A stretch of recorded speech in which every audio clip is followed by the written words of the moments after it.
Beneath the silent veil of the Pacific Ocean lies a place so deep, so dark, that sunlight has never touched its floor. It is a realm beyond human reach, a place where pressure crushes steel and silence is absolute. This is the Mariana Trench, the deepest known point on Earth. A vast, narrow scar in the ocean's crust, stretching over 1,500 miles, like a wound torn into the very fabric of the planet. But in 2016, something happened in this place that should have been impossible. That year, an American deep-sea exploration mission known as Deep Discoverer deployed a submersible into the southern trench. The goal was routine: to map new areas and collect biological samples from the trench floor. Scientists expected silence, emptiness, lifeless cold. But instead, the instruments recorded something else. A sound. Not just any sound, but a tone. Deep, hollow, metallic. It echoed through the abyss, like the groan of an ancient machine buried in the deep. The submersible's hydrophones picked it up around 36,000 feet beneath the surface, far below the threshold where any marine creature is known to dwell. The team labeled it the Western Echo. It lasted nearly 7 minutes. Then silence returned. What was most unsettling was its rhythm, like gears turning slowly. A pulse. A deliberate motion. Something that did not belong. The Mariana Trench has long held secrets. Long before modern science dared to explore it, sailors whispered of its darkness. Ancient Polynesians avoided it entirely, believing it to be the grave of Tangaroa, god of the sea, whose anger was said to shake the ocean floor. In 1875, the British ship HMS Challenger passed near the trench during the first global marine research expedition. Their depth-sounding readings went off the charts. One sailor later wrote in his journal, "The sea is not empty here. It feels watched." That entry was never published in the official logs. Over the decades, the trench remained largely untouched, too deep for submarines, too risky for casual exploration. But the few attempts that have been made all report the same strange truth: something moves down there. In 1960, when Jacques Piccard and U.S. Navy Lieutenant Don Walsh descended into the Challenger deep aboard the Trieste, a metal sphere reinforced to withstand the immense pressure, they reported a faint tapping noise. Rhythmic, purposeful, but nothing was seen. When asked later in interviews, Piccard would often go silent before replying. "We heard the sea speak." The Trieste stayed only 20 minutes at the bottom before ascending.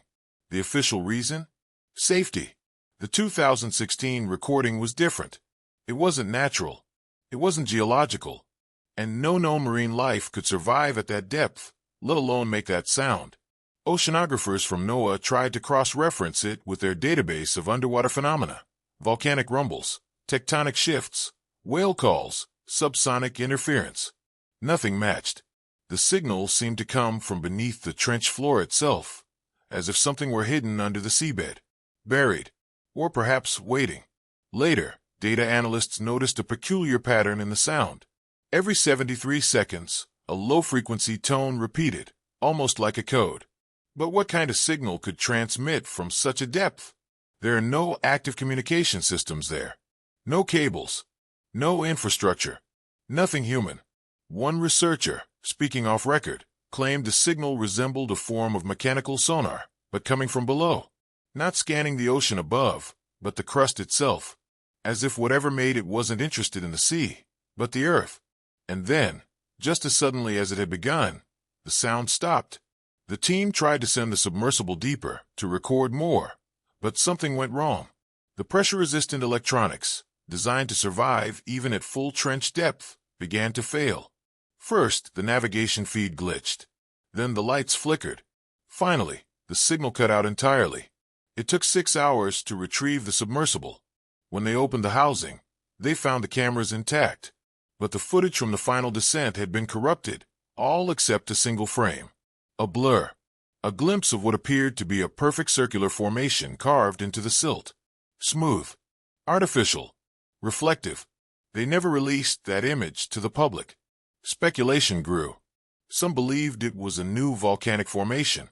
Others whispered about secret military bases, or even alien structures buried beneath the Earth's oldest crust. One theory, more radical than the rest, proposed that the trench was not natural at all, but the collapsed entrance to something older, something not of this time, a void. In 2020, a small research team attempted a follow-up mission, but funding was pulled at the last moment. No official reason was given, only a quiet statement that deep-sea operations near the Western Trench have been suspended indefinitely. Since then, no one has gone back, and yet the ocean remembers. Every few months, deep-sea monitoring buoys near the trench register strange tremors. Not quakes, not aftershocks, just small, controlled pulses, like something stirring, moving. Not enough to raise alarms, but enough for those watching to notice. In ancient Japanese folklore, there's a tale of a great machine that sleeps beneath the sea. A bronze giant from before memory, hidden where no light may reach. Its breath shakes the ocean. Its dreams shape the tides. It is neither god nor beast, but something in between. They called it Kame no Okina, the old man of metal. For centuries, coastal villagers left offerings by the cliffs facing the trench. Shells, carvings, songs sung to the waves. They said if the old man woke, the seas would rise not in rage, but in sorrow, because something would be lost, and something else would return. Today, ships still avoid the deepest point, not because they fear storms, but because of what lies below the calm. A place that does not sleep, a silence that listens, a depth that waits. The Mariana Trench is not just the bottom of the ocean. It is a threshold, and in 2016, we may have knocked. But what if something knocked back? The ocean does not forget, nor does it forgive. It holds memory not in books or scrolls, but in currents and in pressure in the stillness of the abyss, where no sun has ever shone, and no surface-borne sound can reach the place known only in hushed whispers as the forbidden zone. The Mariana Trench holds more than water. It holds silence, shaped by time. After the mysterious sound captured in 2016 and the corrupted footage that never saw public eyes, rumors began to grow not among internet conspiracy forums, but in quiet corners of research institutions among sonar technicians and ex-Navy divers who spoke with words they never dared to write down. Stories of unexplainable events near the trench, strange vibrations that made entire vessels hum without warning, instruments malfunctioning as if jammed by something that did not want to be seen. There was one such report from 2018, an unlisted mission by a private oceanographic firm contracted through multiple shell companies to explore deep anomalies near the trenches lip. The vessel disappeared from radar for 18 minutes. When it resurfaced, its crew of 6 refused to speak. 2 of them left the oceanic field entirely. 1 moved inland to the mountains and never gave an interview. The company ceased operations less than a year later. Those who studied ancient sea legends began to notice strange patterns. The Yapese Islanders, who lived not far from the Mariana region, spoke of a place beneath the waves where sound could not escape, a zone where spirits drifted between worlds and the sea itself became heavy. The Chamorro people of Guam called it Guman I Tarautano, the house of the people beneath the earth. It was not a place of death, but of waiting. Somewhere deep within the trench, a sonar scan captured an image that to this day remains classified, but those who saw the leak describe it as a concentric ring structure with unnatural symmetry, lying embedded beneath the sediment, wider than a football stadium and shaped not by geology, but by design. One geophysicist who studied the anomaly remarked in a conference under his breath that it looked less like a formation and more like an entryway. If the trench is a wound, then perhaps it once led somewhere. And perhaps it still does. But few dare to ask. One particular story emerged from a classified account dating back to the Cold War. An American submarine, equipped with early sonar surveillance technology, passed over a narrow arm of the trench. The sonar technician recorded a sound not unlike an engine idling, but deeper, slower, more rhythmic, like breath being drawn through stone. Then a shadow appeared on the sonar, not rising from below, but moving parallel beneath the crust, as though something massive was traveling under the seafloor itself. The technician was discharged shortly after, and the log was redacted. When the ocean is disturbed, it remembers. Throughout the years, seismic stations around the Pacific Rim registered periodic pulses coming from the trench, not earthquakes, not tremors, but pulses 5 seconds apart, always at the same depth. and always ending, without warning, no tectonic activity, no volcanic explanation, nothing that fit within the bounds of earthly knowledge. In 2021, during an autonomous drone test in the Philippines, C-1 vehicle briefly dropped below its projected depth. Due to a malfunction, it transmitted a final audio file before losing contact. Completely, the file was only 2 minutes long, but what it captured sent chills through even the most skeptical researchers. A sound like grinding stone wrapped in a harmonic hum similar to the 2016 echo, but layered with tones that seemed to bend time. Some listeners reported dizziness, others claimed to hear voices layered beneath the noise, speaking in a language they could not place. It is said that the sea hides its gods well, but perhaps they are not gods. Perhaps they are relics of something older, something left behind. Machines that once breathed, thought, created, and then sank, or were buried. In 1977, hydrothermal vents were discovered teeming with life, never before seen, proof that existence could thrive without sunlight drawing energy from the Earth's core itself. But what if something else draws from that same heat? Something not born of biology, something placed there with intent. A few fringe theorists speak of the Acheron Protocol, a Cold War-era project designed to monitor gravitational anomalies deep beneath the ocean floor, focused specifically on the trench. The documents have never been released, but fragments hint at something strange, shifts in localized gravity, not explainable by any known mass, absence of decay in certain metal samples taken from the trench floor, and the impossible discovery of what appeared to be alloys not found anywhere else on Earth. The implication was clear. We may not be the first intelligent presence to touch this world, and we may not be the last. One diver who worked on the Deep Discover mission agreed to speak under a pseudonym. He described a sensation that overcame him once the submersible descended past 20,000 feet. He said it felt like pressure, not physical, but mental, a heavy stillness that made even his thoughts slow. He said he began to dream, while still awake, visions of corridors made of black stone, glowing veins along the walls, and a noise like distant thunder echoing from all directions. When he surfaced, he said nothing. He left the research team 3 weeks later and vanished from the scientific community. The trench does not scream. It whispers, and only those who listen carefully will hear what it says. Not far from the Challenger Deep, a series of circular patterns were found in 2023 resembling crop circles, but carved into the sediment in perfect formation, spaced evenly across 3 kilometers, with no known current pattern capable of shaping them. Each circle measured exactly 60 meters across and was surrounded by fine metallic dust, too pure to be volcanic and not magnetic in origin. No nation has claimed responsibility. No academic paper has explained it. The circles remain untouched. Some say the trench is not just a place, but a threshold, a boundary between epochs, between what came before and what waits ahead. Perhaps those sounds were warnings not meant for us. Perhaps they were signals, or beacons, or locks coming undone.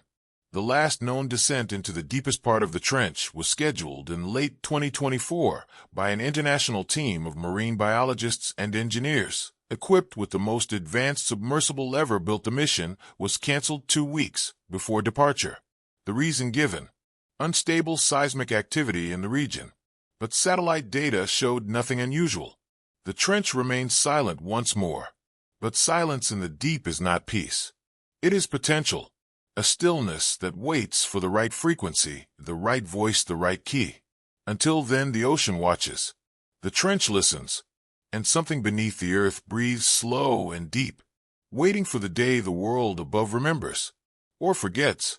Either way, the deep remain. There are places on this planet where light does not belong, places where the cold presses in like a living thing and time seems to stop, places where sound vanishes into the black and no voice echoes back. The Arctic Ocean is one of those places, frozen not just by temperature, but by silence. And in the winter of 1999, something entered that silence and never came back. His name was Yuri Beketov, a decorated Russian naval diver, a veteran of dozens of deep-water operations across the Pacific and Arctic territories. By all accounts, he was precise, methodical, unshaken by pressure or fear. But what happened to him during his final dive remains one of the coldest unresolved mysteries in maritime history. January that year was brutal. The Kara Sea off the northern coast of Siberia had frozen earlier than expected. Satellite readings showed a strange temperature fluctuation under the ice shelf, a warm anomaly rising from the deep. The Russian Academy of Sciences partnered with a private exploration vessel known as the Svyatoy Vody to investigate. Beketov was assigned as the primary diver. His task was simple on paper: descend beneath the ice through a prefabricated access shaft and investigate the source of the anomaly. But nothing about what followed was simple or explainable. The dive began at 3:44 a.m. local time. The night was cloudless and moonless, the stars faint and indifferent above the shifting black sheet of Arctic ice. Beketov descended slowly, his breathing calm, his voice clear through the radio link. The temperature at depth was minus 1.8 degrees Celsius, normal for Arctic conditions. But as he passed 60 meters, the instruments began to shift. The water around him grew warmer, not in a natural way, but gradually unnaturally, like a breath exhaled from the sea floor itself. He reported no volcanic vents, no movement, no marine life, just warmth. And then the radio picked up a single line. It was not a scream, not a shout, but a quiet, almost puzzled whisper. "It's breathing." Those two words were followed by silence. Technicians on the surface tried to reach him. No response. And then the static cracked again, and his voice returned. Faint trembling. A wall. A pause. "It breathes." No one on the surface understood. They assumed he had encountered a large jellyfish, or perhaps an undersea current formation. They asked for visual confirmation. He didn't answer. Then came the final transmission. Just 6 words. "A hum not from this world." And nothing more. The tethered lights showed no sign of damage. The airline remained intact. But Beketov never resurfaced. Divers were sent down 20 minutes later. They found the diving cable swaying slightly, as if tugged by something slow and deliberate. But there was no sign of him. Just his handheld diving camera, floating near the wall of the ice tunnel. When they brought it up and examined the footage, what they saw was never officially released. But copies circulated quietly among naval researchers and private institutions. The final recorded frames showed something no one had expected. Not a cave, not rock, but something organic, shaped like a massive jellyfish with translucent folds and pulsating veins. It did not drift or move like marine life. It stood still, anchored in the water like a structure. And then it blinked. Once, twice. Luminous shapes behind its skin flickered like staring eyes. Not human eyes, not animal eyes, but patient, cold, observing. The footage ended with a warping distortion, as if the water itself had bent. Then static and black. The official explanation, released weeks later, claimed Beketov had suffered nitrogen narcosis, a hallucination brought on by the depth and cold. But divers of his experience are trained to recognize such symptoms. They do not speak of walls that breathe. They do not speak of sounds that hum without source. And they do not vanish without leaving a single trace. No body was ever recovered. No damage to the suit or tether was found. It was as if the sea had swallowed him with purpose. Years later, researchers studying sonar data in the same region discovered an anomaly, a void near the sea floor with no return signal. Not a rock, not silt, but an absence, something that absorbed sound without reflection. They called it the hollow fold, and they never returned to study it again. The native Nenets tribes, who have lived near the coast for centuries, have their own stories. They speak of a place in the deep where the sea dreams, where a creature older than time itself slumbers in silence and stirs when disturbed. They say it has no name, because to name it would give it form, and form invites awakening. In one of their oldest chants, passed down through generations, they describe a skin of water that ripples beneath the feet of gods, and eyes like moons blinking in the dark. Perhaps it was just a myth. Perhaps Yuri Beketov stepped into one of those myths and never stepped out again. But deep in the Arctic Circle, there remains a zone unmarked on maps, unspoken in textbooks. A place where breath becomes mist and the heartbeat of the earth can be heard, where walls breathe, and things not from this world hum, and where one man, one diver, vanished not by accident, but by invitation. They say the ocean does not take without reason, that it calls only to those who are meant to hear it, and once it has your name, it does not forget. In the years after Yuri Beketov's disappearance, his story became less of a report and more of a whisper, something spoken between diverse, during cold nights over flickering lanterns, something that slipped between official records and into the spaces where truth and legend begin to blend. No other diver dared return to that exact location in the Kara Sea, not publicly, and not with state approval, but still men are drawn to mysteries, and one man in particular was unable to forget. His name was Leonid Vlasov. He had served with Beketov once during a recovery operation in the Barents Sea, and had called him a brother, a man who did not panic, who did not believe in stories. Yet now Beketov was a story himself. In 2003, 4 years after the incident, Vlasov privately funded a return expedition using an aging ice class survey ship registered under a false academic permit. The Arctic was quieter that season, fewer patrols, fewer questions, the ice thinner than it should have been. He arrived at the coordinates quietly using sonar to confirm the depth and temperature anomalies. They were still there. The same strange warm pocket hovering in a vertical column, as though something was exhaling slowly. Vlasov descended in a reinforced submersible, not a suit, not this time. The water closed around him like velvet, heavy and dark. 40 meters. 50. Then, something changed. The temperature gauge rose again, just like Beketov's dive record. The light outside dimmed unnaturally, not with depth, but like something had veiled it. A shadow, not of object, but of intent. At 70 meters, his external camera began to flicker, but still he pressed on the tether line, remained steady. Then the hum began. He recorded it. A low oscillating frequency, not mechanical, not natural, something that vibrated through the bones more than the ears, like being inside a vast instrument plucked from the deep. He followed the sound and found what the sonar had only hinted at. A structure. No coral, no ice, no volcanic rock, but something smooth and membranous, translucent and impossibly still. It stretched into the darkness in both directions, a wall of flesh that shimmered in faint blue pulses, and in those pulses were patterns. Repetitions. Not random. Symbols. It breathed. He described it in his log as being alive, but not awake. As though it was waiting for something, a signal perhaps, or a key. Then the blinking began. Dozens, maybe more, each eye like bulb lighting and fading in a rhythm that mirrored the hum. It was not threatening, not at first. But then came the vibration, not of the sea, but of his vessel. From below, from beneath, the submersible jolted. Lights dimmed, and the camera went dark. He surfaced 2 hours later, shivering, trembling, his voice hoarse. He claimed something had touched the hull, not struck, not dragged, just touched as if to examine it. No physical damage was found, but the metal of the sub's underside was warmer than the rest, despite the freezing surface air. And there were marks, fine lines, like veins pressed into steel. He left the Arctic and never returned. Vlasov withdrew from the diving community, disappeared into private life, and was last seen in a monastery near Lake Baikal, where he reportedly refused to go near water. Years later, in 2008, an international team, deploying undersea thermal sensors in the same region, registered a heat bloom that lasted precisely 7 minutes. It came from the exact coordinates of Beketov's final dive. Satellite imaging was blocked by cloud cover. No follow-up expedition was allowed. The sea was quiet once more.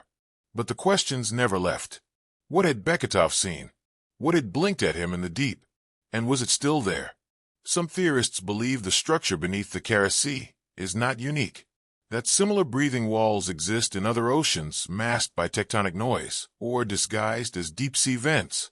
The so-called pulsing theory suggests these entities or objects or organisms operate in cycles of dormancy, only activating when certain environmental or perhaps electromagnetic thresholds are met.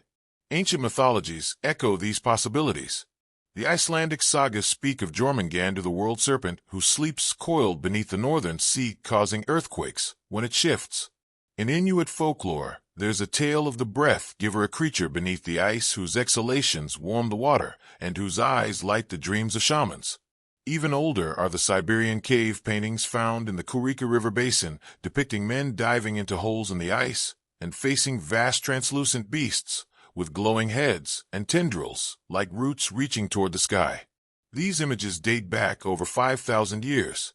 Too old to be coincidence. Too detailed to ignore. In 2014, the Russian Ministry of Emergency Situations quietly designated a section of the Kara Sea as a restricted anomaly zone, citing environmental instability. No public explanation was given, but all known expeditions ceased. Still, once in a while, unmarked research buoys drift into those waters. Some report sudden temperature changes. Others record low-frequency signals. Some vanish entirely. But one buoy recovered in 2017 contained a brief audio file recorded at depth. A voice, faint, distorted, repeating 6 words in Russian. The same 6 words Beketov had spoken before vanishing. A hum not from this world. Some say it was a glitch.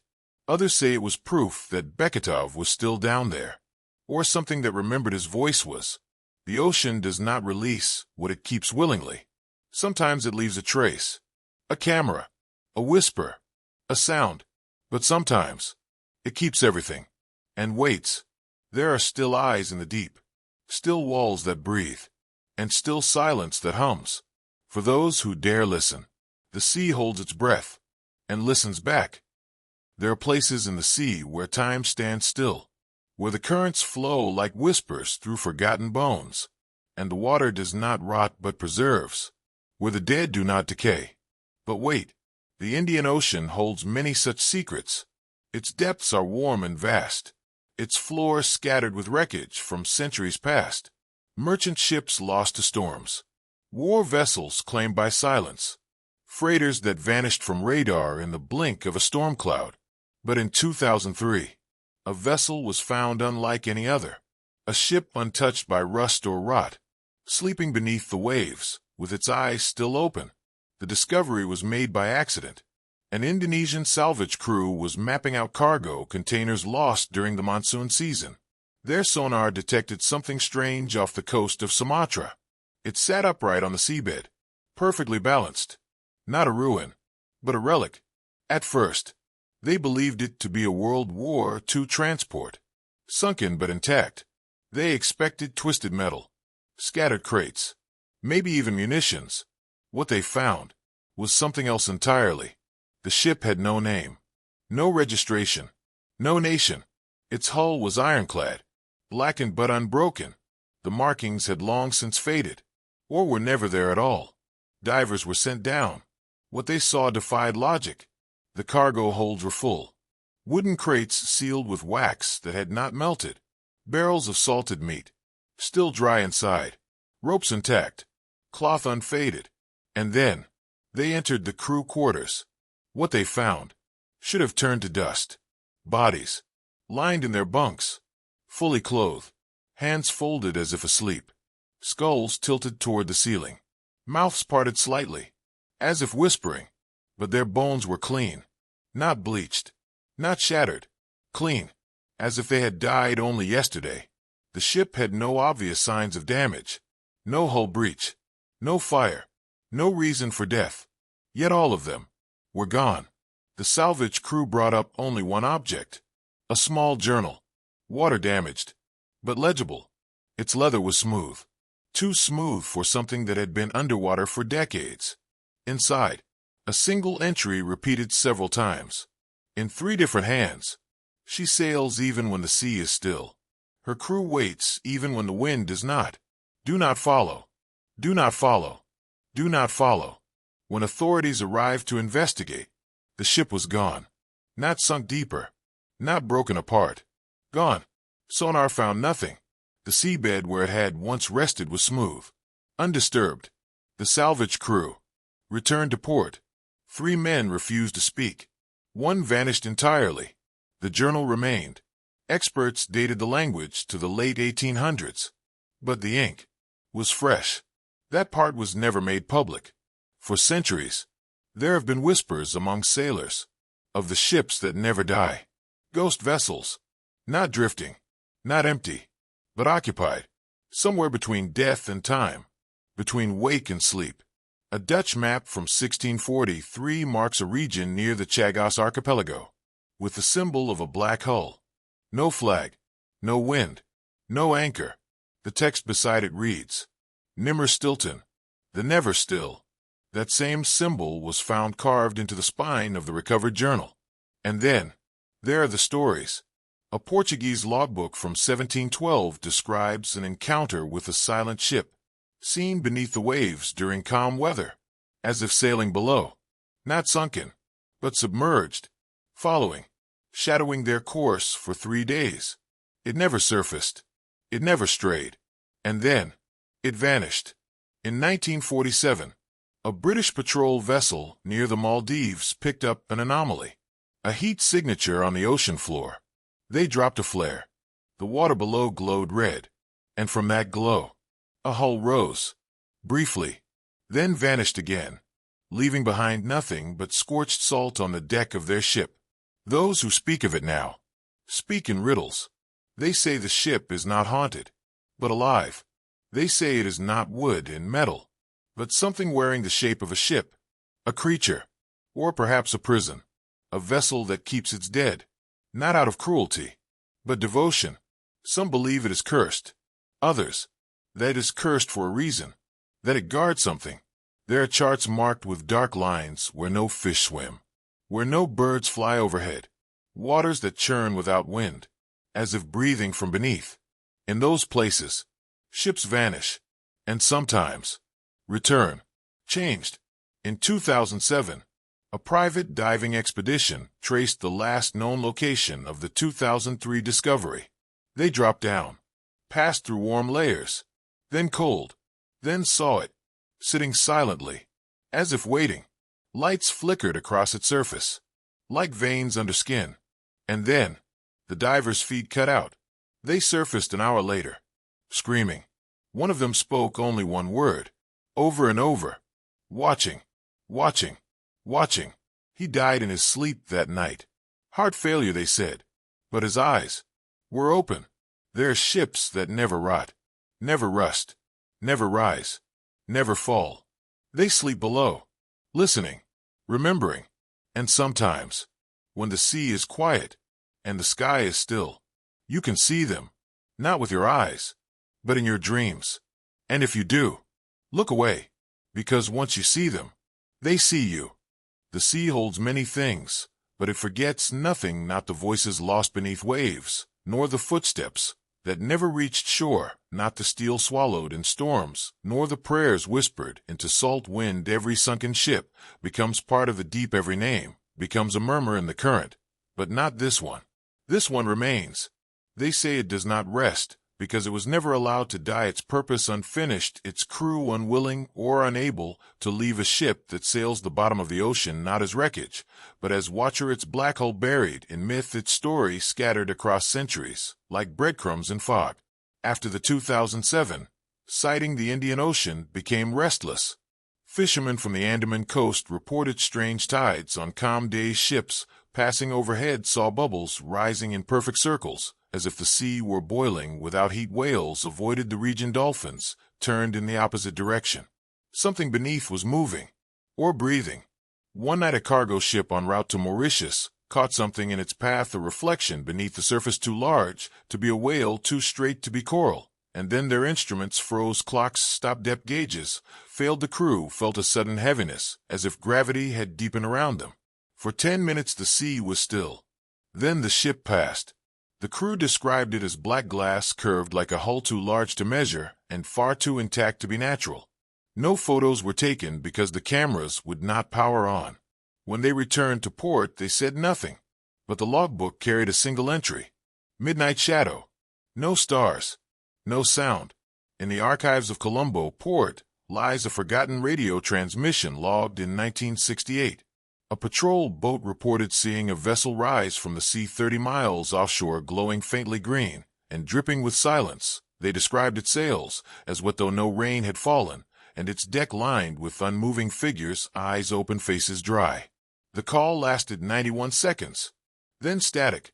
When a recovery team arrived 12 hours later, there was nothing on the radar, nothing in the water, nothing to explain what had been seen, except for a strange layer of salt encrusted on the patrol boat's hull. Salt that sparkled under UV light, like bone dust. Local legends call it K with Macron, Navika, the ship of the mute sailors. They say if you hear it whispering below your boat, you must not look over the edge. If you see its lights, you must close your eyes. And if you dream of its shape, you must never sail again. One coastal elder said his grandfather spoke of seeing the ship during a storm in 1911. He was just a boy then, curled beneath nets as lightning split the sky, and the waves rose like walls. Between the flashes, he saw it cutting through the storm, without wind or anchor, black and silent and full of eyes. The storm passed, but the ship remained, floating, waiting. Then it sank straight down, without leaving a ripple. He never went to sea again. There are those who believe the ship is a gate, not a vessel, a threshold that appears when the sea remembers pain or betrayal or ancient vows broken. That its crew are not men, but memories walking the deck, wearing faces borrowed from the drowned. In 2011, a research drone surveying the ocean floor near the Maldives went dark 20 minutes into its dive. When retrieved, its footage was intact, but corrupted by a strange humming sound, a low pulse that rose and fell like breath. The final frame showed a corridor submerged, lit from within, and lined with doors that should not have existed on any vessel. Iron doors with symbols not of any language known, but patterns that resembled human eyes. Watching, measuring, waiting. The footage was locked away, and the drone was destroyed. Or so the official report claimed. 2 years later, a diver who had been part of that mission took his own life. He left behind a journal soaked with seawater, though it had not rained that day. His final entry read, "It called to us with no voice. It saw through us without sight. It is not behind us. It is ahead. There are ships that die in storms. There are ships that die in fire. But this one died in silence. And in that silence it lives still. Some believe it sails beneath tectonic ridges, moving with the earth's breath, hiding in trenches too deep for light, too silent for sonar. Others believe it appears only when summoned by loss or by grief, by something old that echoes through time, calling back what was never buried." In 2020, a satellite imaging sweep captured a shape moving beneath the surface, near the Laccadive Sea. For 6 frames it appeared. Long, dark, unbroken, and then gone. Analysts dismissed it as shadow play, ocean distortion, sun refraction. But one image leaked online, and those who saw it never forgot the outline, the impossible symmetry, the feeling that it was not an object but a presence. There are songs sung by old sailors, verses passed down in low voices over candlelight. They speak of a ship with a heart that beats once every 100 years, a ship that never needed sails or stars, because it remembers every route ever taken and every soul ever lost. A ship that does not hunt but waits. And when you see it, you have already been chosen. Some say its crew are seeking someone or something. Others say they are guarding a secret never meant for the surface world. A secret too heavy to drown. The sea keeps secrets because it must. And sometimes it gives them back. But not this one. This ship remains. Unaged. Unrotted. Unforgotten. If you listen closely near the edge of old waters, where maps blur and stars hesitate, you might hear the creak of its wooden bones, the shuffle of boots on a deck that should have sunk, and the whisper of breathless voices singing in a language only the ocean remembers. And if you dream of it, know this: you are not dreaming. You are remembering. It begins with a sound, not one we can hear, but one we see. Sonar pulses echoing through the deepest waters of the southernmost sea, the Antarctic Ocean. Vast, frozen, timeless. Beneath its veil of ice and storm lies a world untouched by human hands. A world colder than death, older than memory, and perhaps not as empty as we once believed. In 2012, a research vessel charting ice shelf changes in the Weddell Sea noticed something peculiar. A strange return signal from the sonar sweep. Not chaotic like broken stone, not jagged like underwater ridges, but straight, clean, symmetrical, too perfect. The scientists on board expected silt and rock. They did not expect geometry. Right angles where none should be. A pattern beneath the shifting glaciers that looked less like erosion and more like design. They marked it as an anomaly. Moved on. But something lingered. The image: two overlapping circles, surrounded by rings. A central square framed by pillars. It matched something else. Something ancient. A description from over 2,000 years ago. Plato's Atlantis. In Timaeus and Critias, Plato spoke of a mighty civilization lost to the sea. An island larger than Libya and Asia combined. Said to lie beyond the Pillars of Hercules. Said to have vanished in a single night of fire and flood. For centuries, people searched the Mediterranean, the Azores, the Caribbean, but never Antarctica. Not until now. The sonar images were sent to a private lab for analysis. Glacial movement could explain some of the shapes. Tectonic shifts could explain others. But not all. There were lines too straight, corners too sharp, depths too exact. Some dismissed it, called it pareidolia, the mind-seeing structure where there is none. But others looked deeper. One geologist noticed that the angles of the formation aligned almost perfectly with ancient astronomical patterns. A solar alignment that would only make sense if Antarctica were once in a different position on the globe. And once, it was. The theory of crustal displacement, proposed by Charles Hapgood in 1958, suggested that Earth's outer shell can shift dramatically over time, moving entire continents into new climates. Albert Einstein himself reviewed the theory and called it plausible. What if Antarctica was once temperate, green, lush, and populated? What if it held a city, buried now under miles of ice? A city we were never meant to find. In 2013, a team of satellite analysts quietly requested infrared scans of the same coordinates. What they found chilled them more than the polar winds. Heat signatures beneath the ice. Not volcanic, not tectonic, but consistent, structured, like corridors or chambers. Still warm, still breathing. A forgotten pulse, deep within a frozen grave. No official statement was made, but funding for follow-up expeditions was quietly pulled, the coordinates classified, and the sonar data sealed. But whispers have a way of escaping. An engineer on that vessel spoke to a colleague months later. He described the feeling he had when standing over the readings. Not excitement, but dread, as if something was looking back. Not alive, but aware.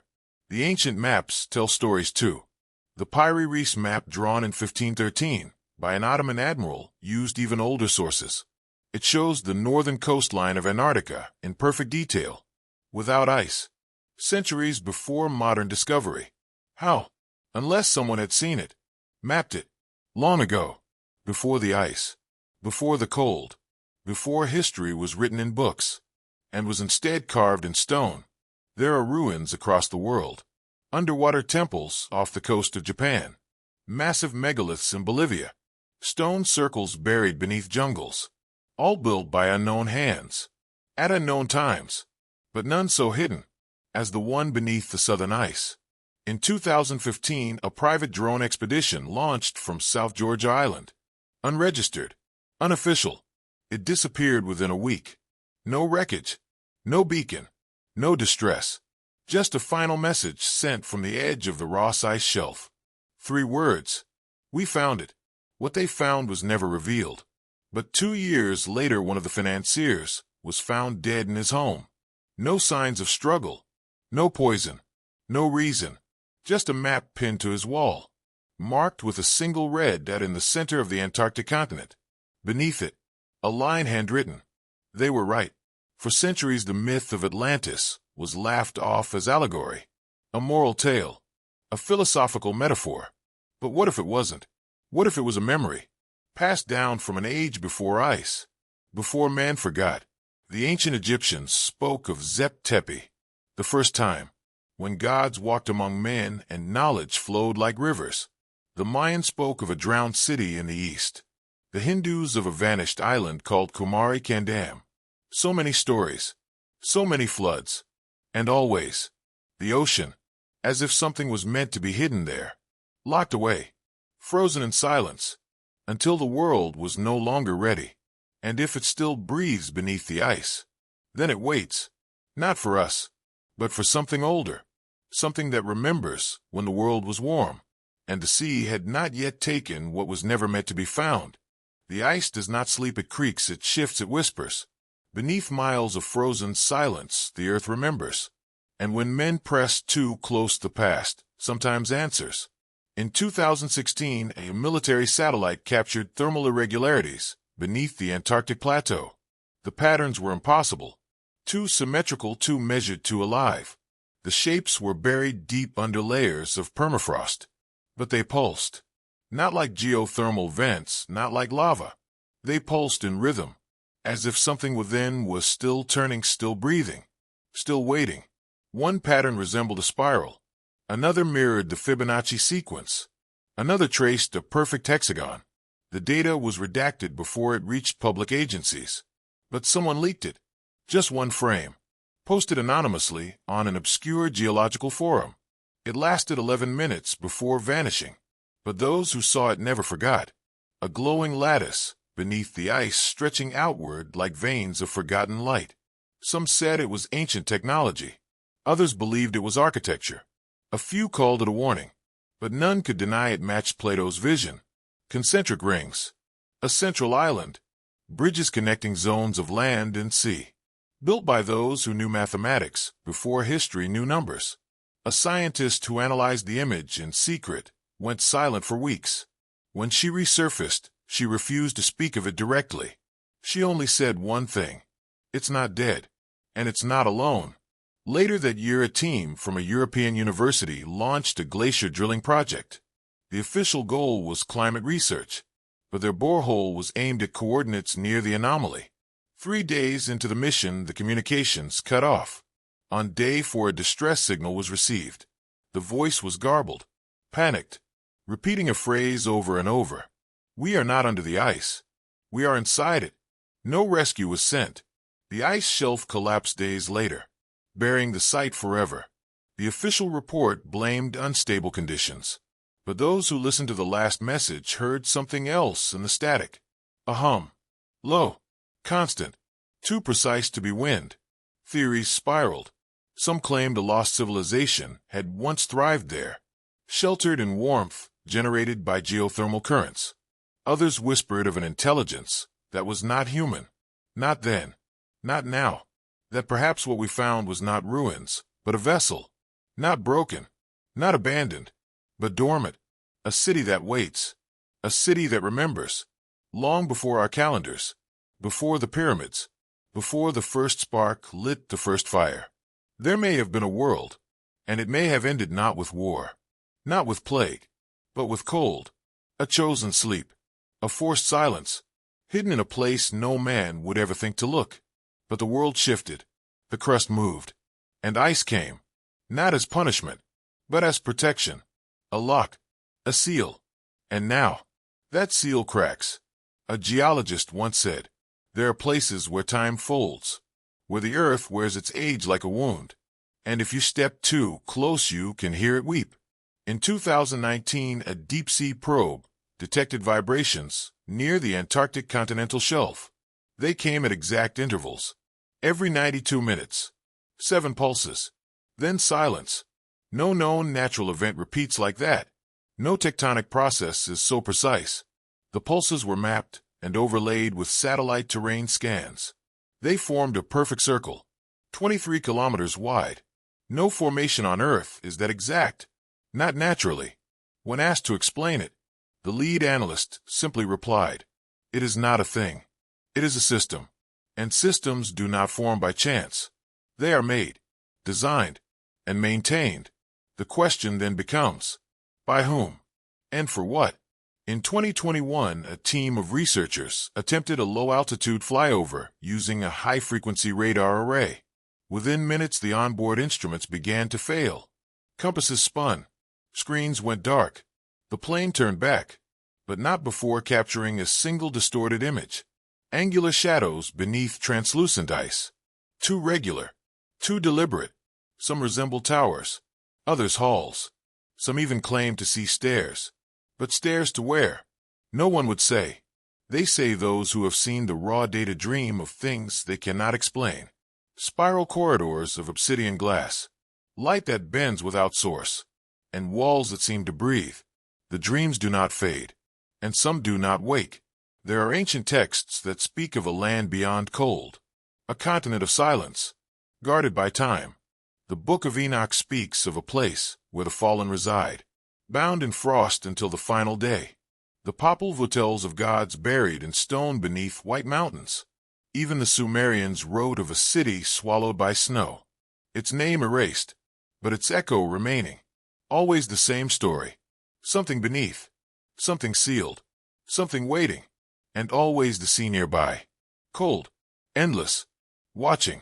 Perhaps Atlantis did not sink into the ocean. Perhaps the ocean rose to hide it. And perhaps what we call myth is only memory seen through fog. In 2023, a document surfaced from a retired cartographer. Inside it was a map drawn by hand, marked with strange sigils and latitude lines. It bore the title, Paths of the Ones Who Slept. It showed routes across the Antarctic coastline, leading not to mountain ranges or crevasses, but to specific points, each marked with an ancient symbol, the same found in cave systems across South America, the same etched on megaliths in Egypt, the same burned into stone near the ruins of Göbekli Tepe, a symbol of 3 concentric circles, surrounded by 6 points. Atlantis, or something older, something that gave rise to all stories and all fears. The map vanished weeks later, its owner found unresponsive, staring out his window toward the southern stars, mouth open, eyes unblinking. On his desk, a note. They are not lost, only buried, and we are the ones who forgot. So if the ice continues to melt, if the pulses grow stronger, if the dreams become louder, then perhaps the world is not changing. Perhaps it is remembering, and what sleeps beneath will rise again, not as myth, but as memory, not as legend, but as witness, because the earth forgets nothing, and beneath Antarctica, something remembers us still. The ocean floor is a place of fire and shadow, where pressure crushes steel and light does not reach, a landscape not of sand and reef, but of towers belching smoke, and valleys lit by molten breath.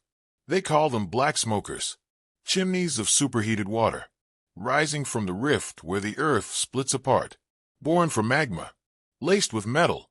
These vents spew clouds so dense, so dark, they make night look pale. And yet, against every law of nature, life thrives there. Worms with no mouths, crabs with no eyes, creatures that drink poison and bloom. But in 2015, something else was seen, something that should not have moved, but did.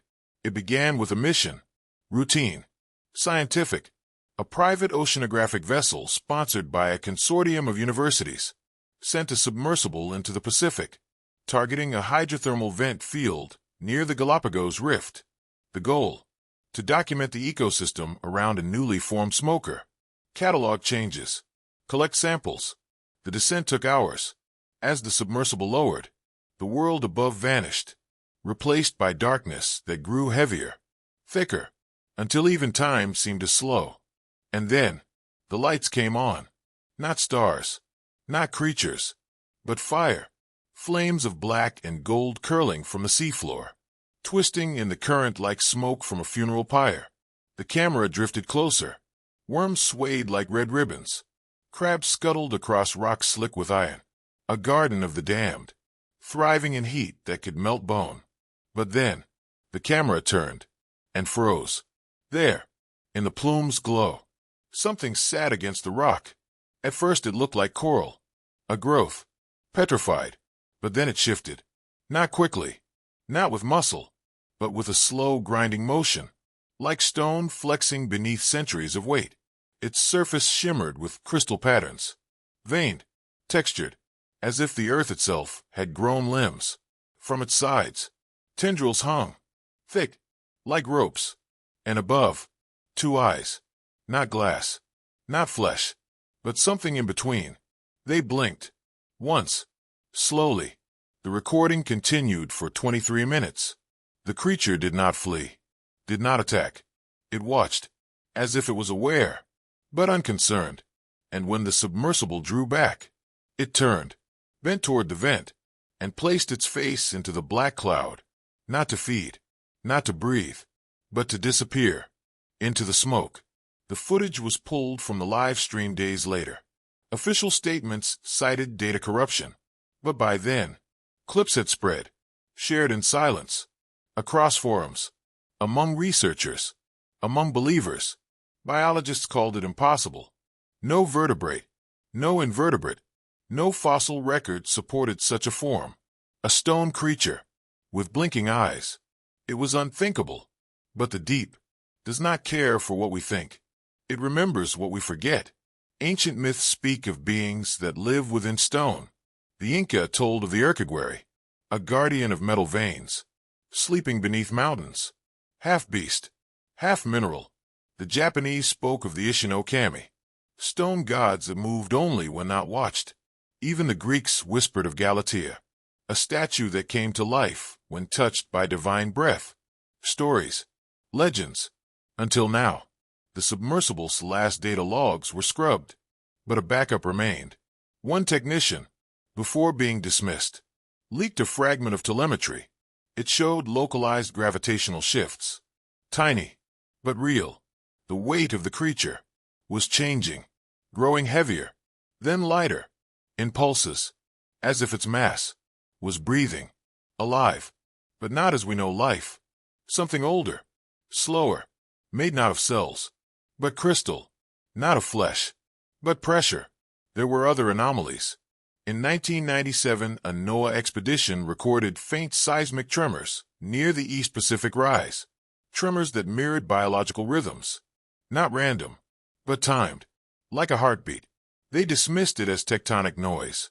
Now, some believe it was movement from something deep, something that hides not in caves, but in plain sight, disguised as rock.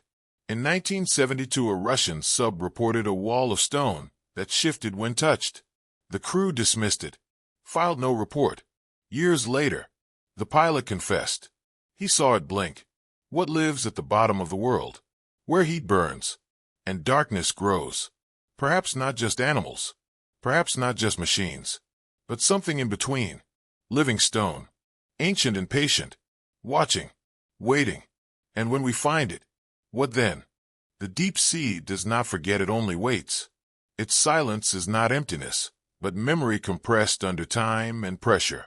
Where light cannot reach and warmth is born not of the sun, but the earth's wounded breath.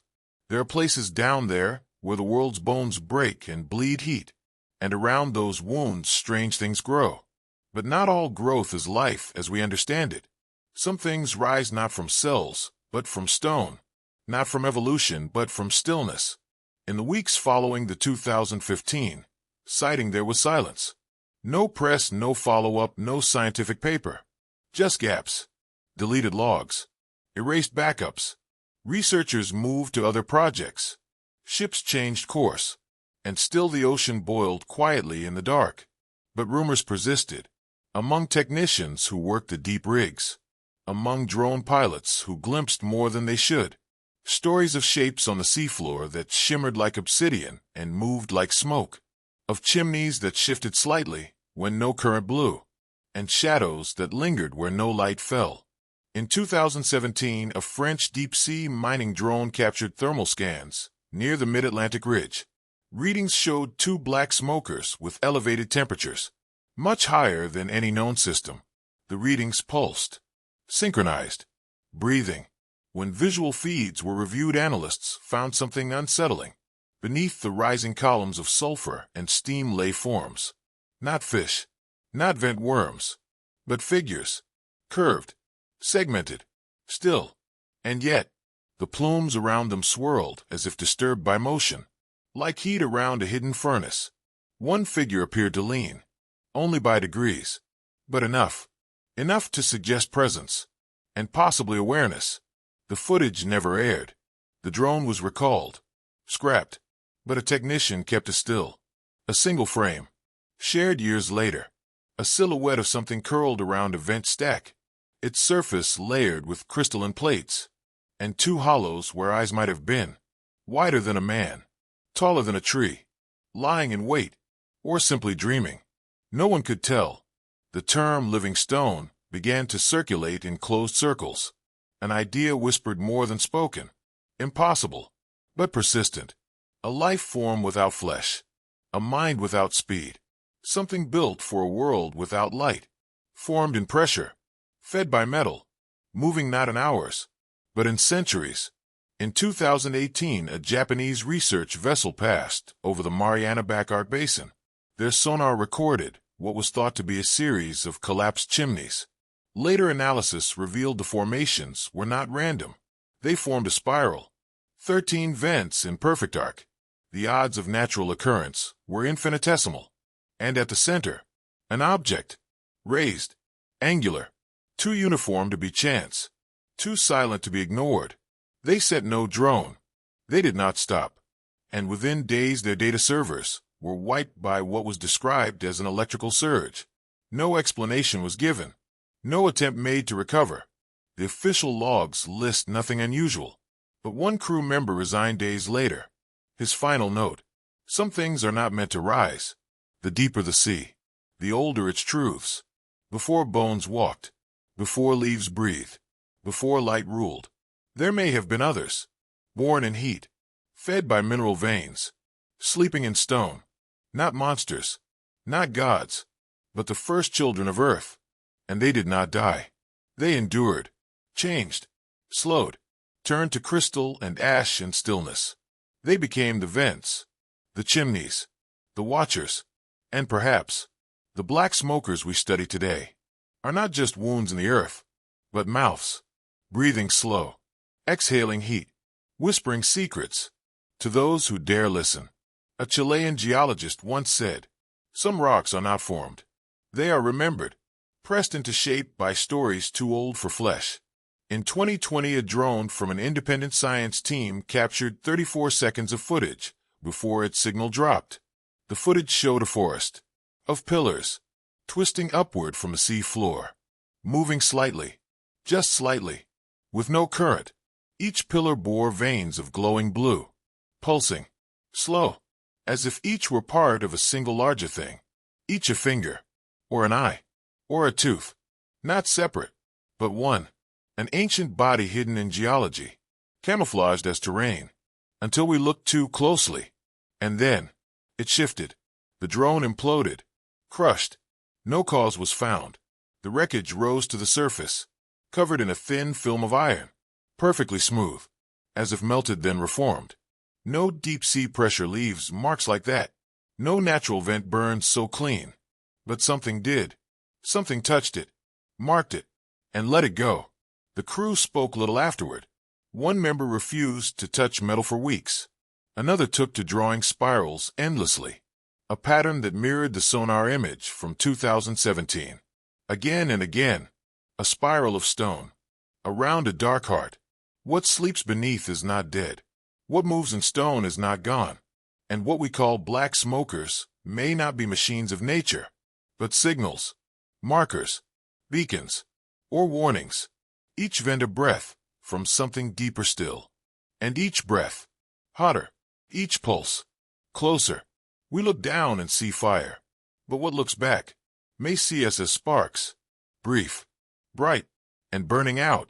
So when the next submersible descends, when the next sonar pings through the boiling dark, perhaps it will not return, not because it failed, but because it was seen, because something blinked, something old, something heavy, something patient, and maybe it no longer wants to sleep. There are places beneath the sea where no name has been written, where the water is too still, too cold, and the silence is older than memory. In 1987, a team of Japanese divers, exploring an unmarked trench east of Okinawa, descended into one such place. They were not searching for treasure, nor were they chasing myths. Their mission was simple: to map a newly formed drop-off revealed by recent seismic activity. But what they found, 40 meters down, changed the tone of the expedition. It began with a shimmer in the silt, a smooth curve, too perfect to be rock, too still to be life. The dome sat like a single breath at the bottom of the sea, half buried, its surface silver, its symmetry unbroken. At first they believed it to be a natural bubble of volcanic glass, a collapsed lava dome, until they touched it. It was warm, not hot like a vent, but warm, like skin. Divers tapped it with metal probes. No sound echoed back, as if it swallowed vibration entirely. And no mark remained. Even a diamond-tipped blade could not scratch it. They circled it, measured it, attempted to scan it with portable sonar. The signal vanished. Their readings showed nothing. No density, no core, just absence, as if the dome was not there at all. And then, one diver spoke softly through the radio. He said he heard bells, distant, faint, ringing through the water like echoes from a dream. No one else heard them, but his voice began to slur, and his oxygen readings dropped. They brought him up immediately. His vitals stabilized on the surface, but he would not speak, not for hours. When he did, he said the bells were not outside. They were inside his skull, rattling, spinning, calling. He left the team the next day. The dive was marked as incomplete, but not forgotten. Within a week, the remaining data was locked, the footage stored, the dome left untouched. And yet, those who had seen it could not forget. In the months that followed, 2 of the divers reported vivid dreams, not nightmares, but moments, standing in darkness, facing the curve of a massive wall, covered in symbols that glowed like fireflies in fog. A whisper behind them, never loud, but always clear. Not yet. A researcher with the team began to study regional folklore, to understand what the dome might represent. In ancient Shinto texts, there are tales of Omi no Kane, sea bells, said to be artifacts from before the world was born, resting beneath the waves, waiting to toll only once. And when they do, the barrier between worlds would thin.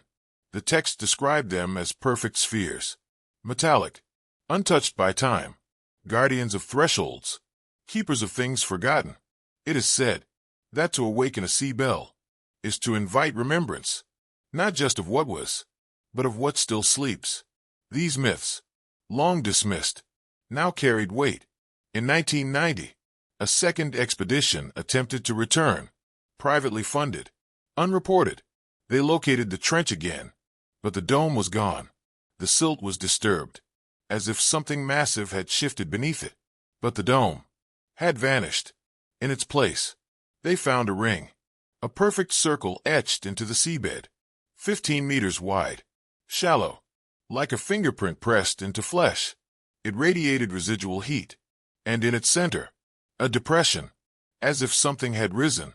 They took samples, found nothing unusual, but one of the team claimed his compass spun wildly for hours afterward, and when he returned to shore, he disappeared. No trace, no message, just silence. It was as if the sea had taken him back. The dome became a legend, a footnote in deep-sea anomalies. But those who had seen it knew it was not an object, it was not natural, and it was not alone. Local fishermen refused to go near the trench. They claimed the waters were wrong, the currents too still, the air above too quiet. They spoke of shadows that moved beneath glassy waves, and of bells heard in the fog at night, always distant, always just beyond reach. In 1997, a submersible drone recorded a faint electromagnetic pulse near the same coordinates, lasting 11 seconds, repeating once, then silence. Analysis of the pulse revealed structure, not random, patterned. It resembled a signal, one that matched no known source. No military, no satellite, no earthly origin. The signal contained 4 intervals, 4 tones, and 1 spike, too short to decode, but enough to suggest intention, to suggest awareness. Something had responded, or something had called out, and the ocean was listening. The ocean does not ask questions, it only answers in silence. And when it does, it speaks through pressure, through stillness, through the sound of things that should not exist. After the signal in 1997, no one returned officially, but the data was never erased. It remained buried in servers and memory, cataloged under anomalies, unexplained deep-sea electromagnetic irregularities, unclaimed by science, avoided by myth. And yet, in 2004, a privately owned vessel registered to an academic trust departed Okinawa under false coordinates. Its mission classified under the guise of sonar calibration. Its course pointed straight to the trench. They arrived in calm waters under a gray sky. The ocean flat, unmoving, unbothered by wind. As if it knew. The team lowered a new drone fitted with a multispectral scanner. The latest technology, able to see through sediment, read density, map underground shapes. The drone descended for 22 minutes before it found something. Not the dome, but a cavity beneath the seafloor. Round, hollow, perfect. The drone drifted above it. And then, the signal dropped. Not severed, not jammed, just stopped. No warning. The cable went slack. The tether held, but nothing pulled. And from the speakers on deck came a low chime. A tone. Single. Clean. Too pure for interference. And then, another. For tones. Again. Then silence. The team brought the drone up. It returned intact. But its memory was gone. No footage. No logs. Only one file remained. Audio.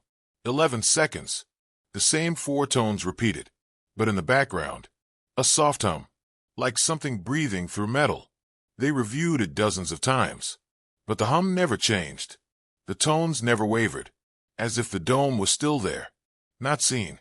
Not touched. But present. Buried beneath time. Beneath silt. Beneath the false belief that we were alone. An oceanographer on the team. A man with 20 years' experience. Wrote one sentence in his private notes. It is not an object. It is an eye.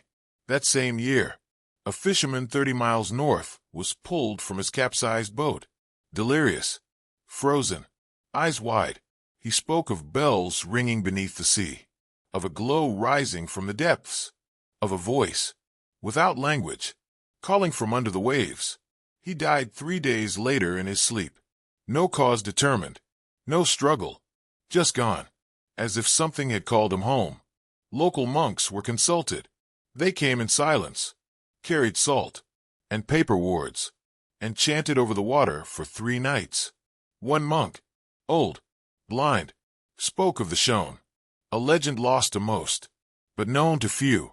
He said there were gates beneath the sea, older than gods, older than man, sealed not with stone, but with silence. The dome was one.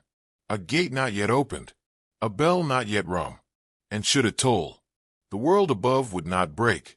But remember, that had once been more, that it had once known things too vast to name. In 2009, satellite imagery revealed something new, a discoloration in the water above the trench, barely visible, but present. The spectrum showed heat, not enough to boil, but enough to shift the temperature in a perfect circle 200 meters wide. No volcanic activity nearby. No currents to explain it. Just warmth. And stillness. The report was buried. But not forgotten. The heat lingered for 3 days. Then vanished. Leaving only questions. And a pattern of disturbed silt rising slowly. As if something had stirred. Then settled. In 2011, a final attempt was made to reach the dome. Unmarked vessel. No broadcast. They reached the site.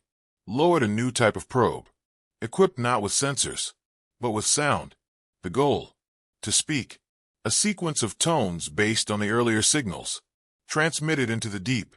The sea replied, for minutes later, with the same tones, slower, louder, and one final chime, lower than before, so deep it could be felt through the deck.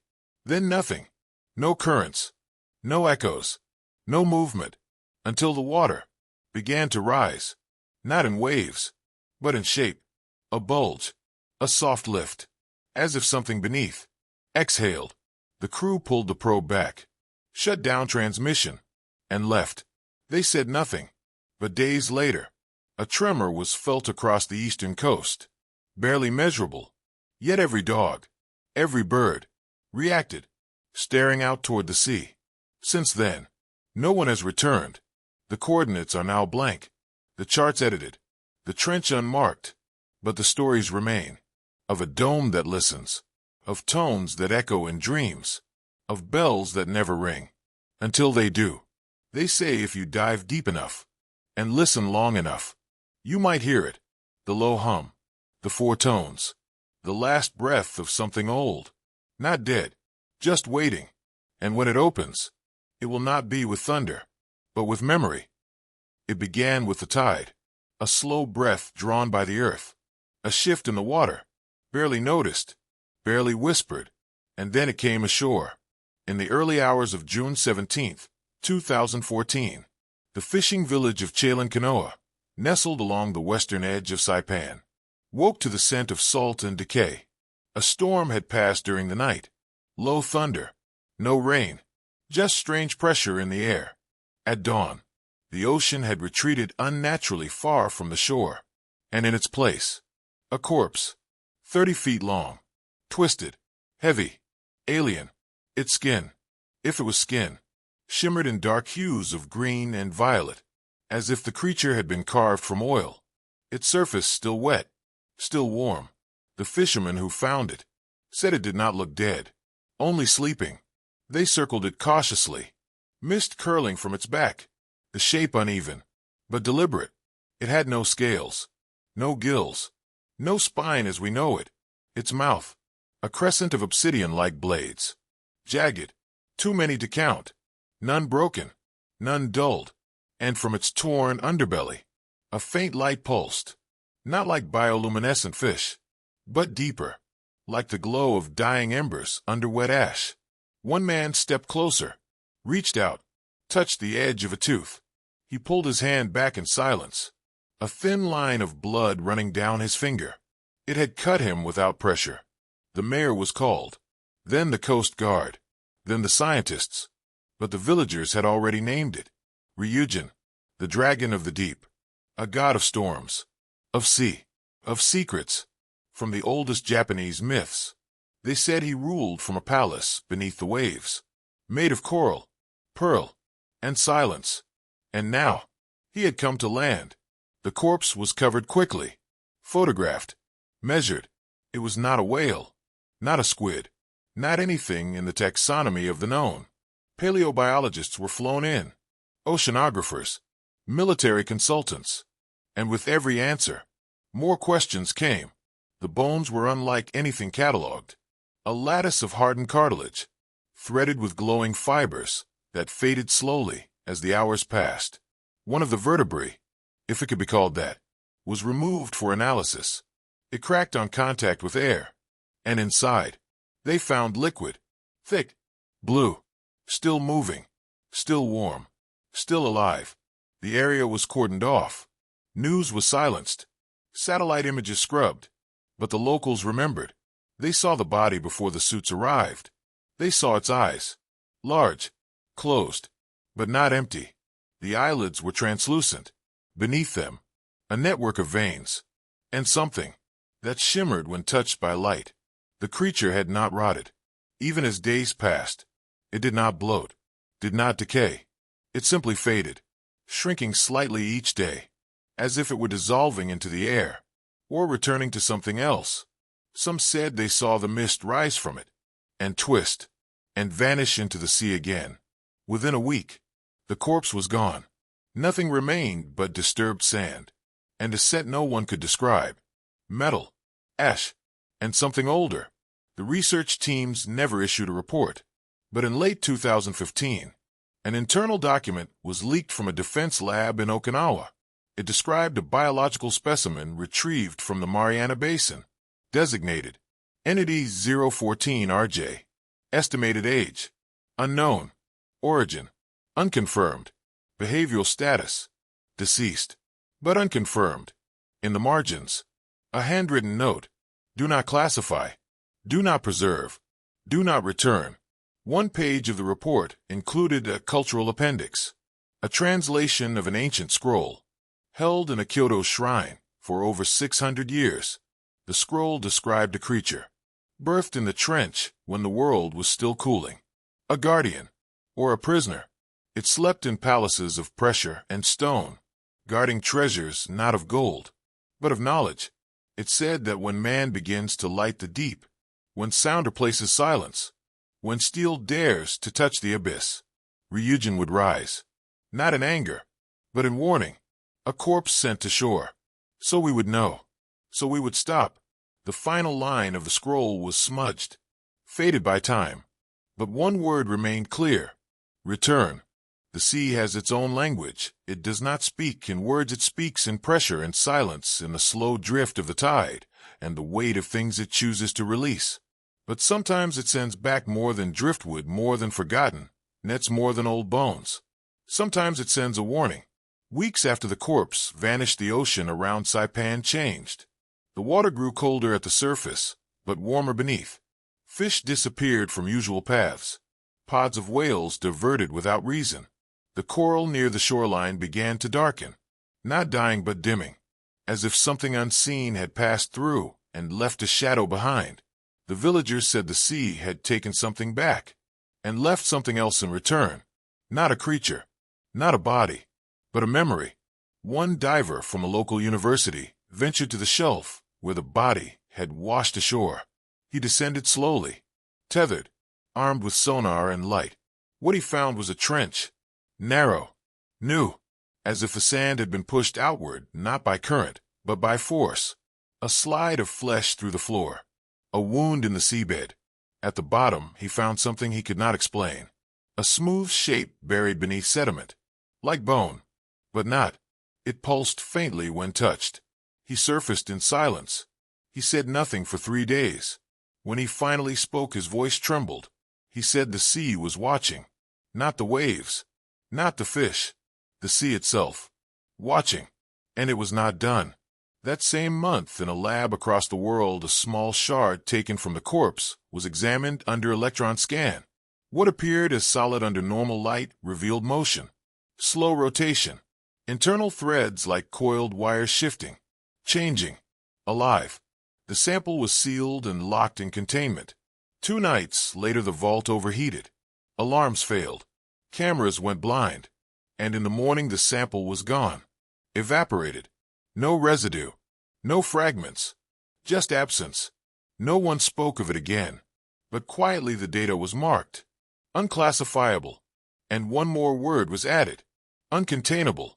In the years since, similar corpses have been rumored to wash ashore in other parts of the Pacific. None confirmed. All quickly silenced. One photo, briefly posted from a vessel in the Solomon Islands, showed a fin taller than a man. Black. Serrated. Trailing mist. It was removed in less than 2 minutes. The account deleted. The IP vanished. Some say Ryujin is not one creature, but many. Sentinels beneath the trench. Guardians of the deepest places. Brought forth not by hunger, but by trespass. In Shinto mythology, Ryujin holds the tide jewels. One to raise the sea. One to lower it. And within his palace, beneath the waves, he guards the knowledge of the old world.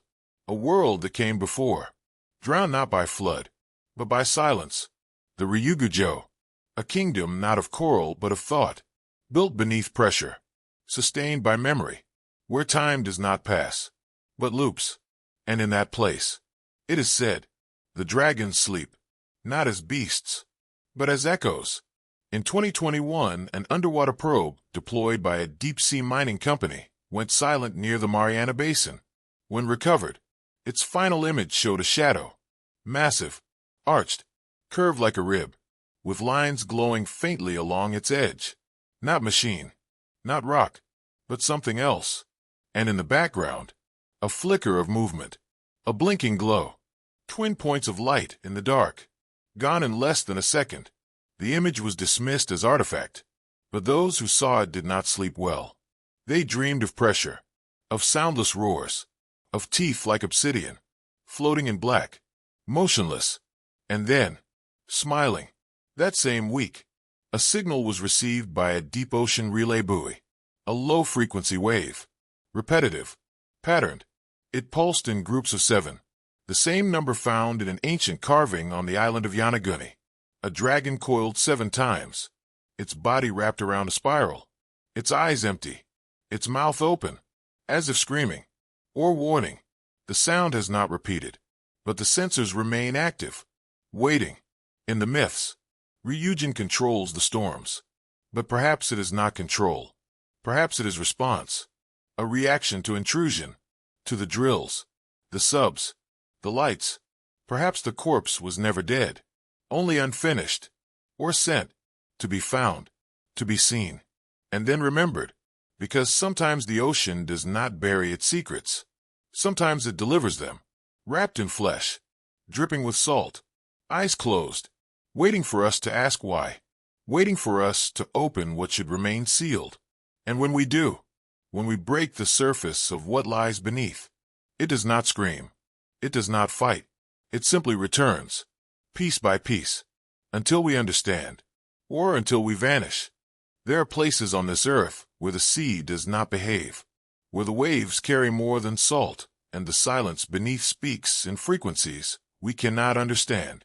In June of 2011, just west of the Gulf of Bothnia, on the quiet seafloor of the Baltic Sea, something was found. The ocean was calm that day. Gray skies stretched low and windless. The water was flat, heavy, as if it were holding its breath.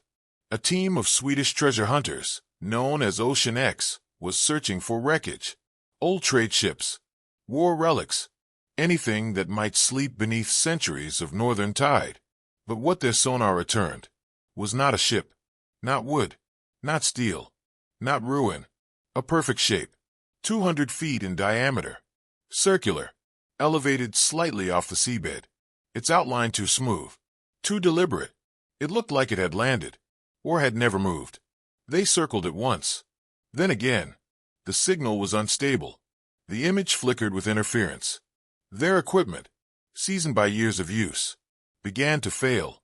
Compass needles spun slowly, then froze.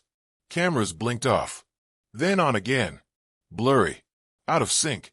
The team marked the coordinates, made no announcement. Not yet. They returned weeks later, with divers, lights, and quiet dread. The descent was slow, visibility low. At 60 feet, the first thing they noticed was the heat. It radiated not from the sun above, but from below, rising through the suit. Not enough to burn, but enough to make the water thick. Then came the hum. Low, mechanical, constant, not a current, not a vent, not natural.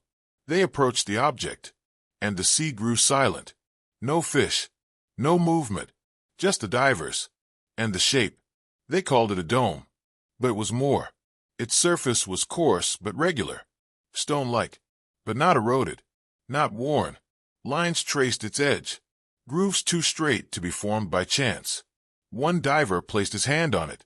He described a vibration, like the skin of something dreaming, alive, but not awake. They attempted to collect a sample. Their tools failed. Drills sparked. Blades dulled. Nothing could cut it. Nothing could scratch it, as if the material was not meant to be touched. One diver thought he saw symbols, carvings, shapes within the stone that shimmered when the light moved. But when he turned back, they were gone. And then, the lights cut out. All of them. For 40 seconds. There was nothing. Just the hum. And the dark. When power returned, the diver surfaced. Pale. Silent. They spoke little. Only fragments. The heat. The sound. The pressure that came from within. Like being watched. From inside. They tried again. Each time. The same interference. Electronics failed. Metal corroded faster than expected. Even time felt slower. One diver later claimed his watch had added 7 minutes during the dive. 7 minutes that no one could account for. He described dreaming while underwater, seeing a hallway made of black stone, curved, endless, filled with light that pulsed like breath. But he was awake. They sent drones instead. Cameras broke, feeds corrupted, and always the same hum. Faint, patient. The object sat in silence, unaffected, unmoved. Skeptics called it rock, glacial deposit, basalt extrusion, a trick of shadows and ice. But no one, no matter how skilled, could explain the electromagnetic distortion, or the way sonar refused to echo against its sides. As if sound did not want to return, the team continued. Carefully, privately, they discovered a second feature nearby. A long trench, leading toward the object, like a scar in the seabed. It measured nearly 900 feet, perfectly straight, as if something had slid into place, or left, and the shape was only part of it, a door, or a lock. They called in geologists, engineers, even former military. None could explain what it was, or why it refused to be understood. Local legends spoke of lights in the sky. Before the war, before memory, fishermen told stories of metal shapes rising from the water during storms, silent, spinning, and then gone. The sea had always held secrets here, and now they were surfacing. The anomaly was never named officially, but those who dove there began to call it the Baltic Gate, because it did not feel like a thing, but a threshold, and no one could say what waited on the other side. The sea holds its oldest secrets in places where no light reaches, where the silence grows so deep it begins to listen back, and somewhere beneath the cold weight of the Baltic, that silence began to change. After the third failed dive, Ocean X halted operations. Publicly, they blamed budget constraints, shifting priorities, repairs behind closed doors. They admitted something else, something unseen, was growing stronger. In late 2011, a private contractor funded a new descent team of 2 divers, a submersible drone, and a researcher who had once studied acoustic anomalies for the Navy. They went in quietly, without press, without permission, just a night launch from a remote harbor, and a silent slip into black water. At 40 meters, the hum returned, not loud, but present, not mechanical, not organic, something in between, like breath filtered through metal. The researcher began logging tonal shifts in the sound. It had structure, subtle variations, repetition intervals, too regular to be chance, not language, but design. As they neared the object, the drone lights flickered, then turned amber, not by malfunction, but as if responding to proximity, like the systems were no longer theirs. The divers approached the structure and found the surface changed, no longer rough, now smooth, the lines deeper, pulsing with faint internal glow, like veins beneath ice. They attempted no samples, no readings, they only watched and listened. Then the drone tilted downward, recording something unexpected. Beneath the dome was a hollow, a cavity not empty, but layered with tiered platforms, steps like an inverted temple carved into the stone itself. There was no current, no sediment, as if time had stopped inside. The feed cut out. A moment later, the divers rose without signal. The researcher followed. None of them spoke during ascent. Once aboard the vessel, the logs were checked. The drone had recorded nothing, no footage, no telemetry, only a single audio file, low-frequency tones, 7 in total, spaced evenly, then silence. The tones did not match any known source, not sonar, not machine, not seismic. They matched an old recording taken decades earlier during a classified submarine test near Novaya Zemlya. That test ended with unexplained equipment failure and 3 crew members who refused to speak. The same tone, the same silence, and now it had returned. Within weeks, the contractor dissolved the team, disbanded, the data sealed. But rumors spread. The dome was not a structure, it was a vault. And vaults are meant to hold things, or keep them in. In early 2012, a local fishing vessel reported a strange sighting, not near the dome, but miles away, a column of water rising straight into the air, without wind or wave, clear, translucent, and inside it a shape rotating slowly, vertical, symmetrical, dark. It vanished within seconds, leaving behind no foam, no ripple, only disturbed birds circling above. Others claimed to see lights beneath the ice, that winter soft white spirals, turning slowly deep below, too slow for current, too steady for reflection. And then there was the story of the lighthouse keeper on a remote Swedish isle. His final log described vibrations in the bedrock, a ringing in the walls, and the faint smell of ozone without storm. He wrote one final line: "It is opening." He was never found. The Baltic anomaly remained untouched through the following years, a place marked on no maps, spoken of only in whispers between divers and researchers, and those who had heard the hum. Some began to believe it was not from this earth, others that it was from a time before Earth remembered itself, a relic not of space, but of something deeper, a civilization, so far buried it had forgotten its own name. The patterns carved into the side of the dome were later found mirrored in ancient Finnish petroglyphs, carved into stone 5,000 years ago, shapes that had no known meaning until now. A researcher matched the lines perfectly, 7 spirals, encircling a central eye the same number, as the tones the same number, as the platform levels beneath the dome. Coincidence was no longer enough. In 2015, a team of divers attempted one final survey, not for the public, not for science, for confirmation.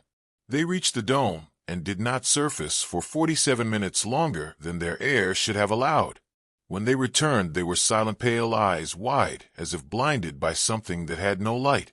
One man refused to remove his wetsuit for hours. He said he felt watched beneath his skin. Another drew the same symbol over and over a spiral, within a ring, within a second spiral. The third left the country, disappeared into the mountains, never dived again. Their footage was corrupted, but one still frame remained, an interior shot taken through a crack in the dome surface, a chamber vast and dark and empty, but in the center a shape. Not statue, not machine. Resting, waiting. No one returned after that. The anomaly was declared unstable. The area closed off under marine safety law. All further exploration forbidden. But the hum never stopped. Some nights fishermen swear they can feel it through the hull. A vibration in their bones. A low sound that makes the compass twitch and the sky grow quiet, as if something beneath remembers. And now, it waits. Not broken, not buried, just silent. Until we return. The ocean has always sung. A soft and endless murmur carried on currents and tides. A rhythm older than language, older than sound itself. But sometimes, the ocean sings louder, and sometimes, it screams. In 1997, the United States National Oceanic and Atmospheric Administration, NOAA, detected something strange. A sound. Low, deep, unnatural, louder than anything they had ever recorded. It came without warning, rising from the southern Pacific, far beneath the waves near the Antarctic. A single burst, then silence. It was unlike a whale, unlike an earthquake, unlike any known geological movement. It was later nicknamed the bloop, a name too gentle for what it truly was.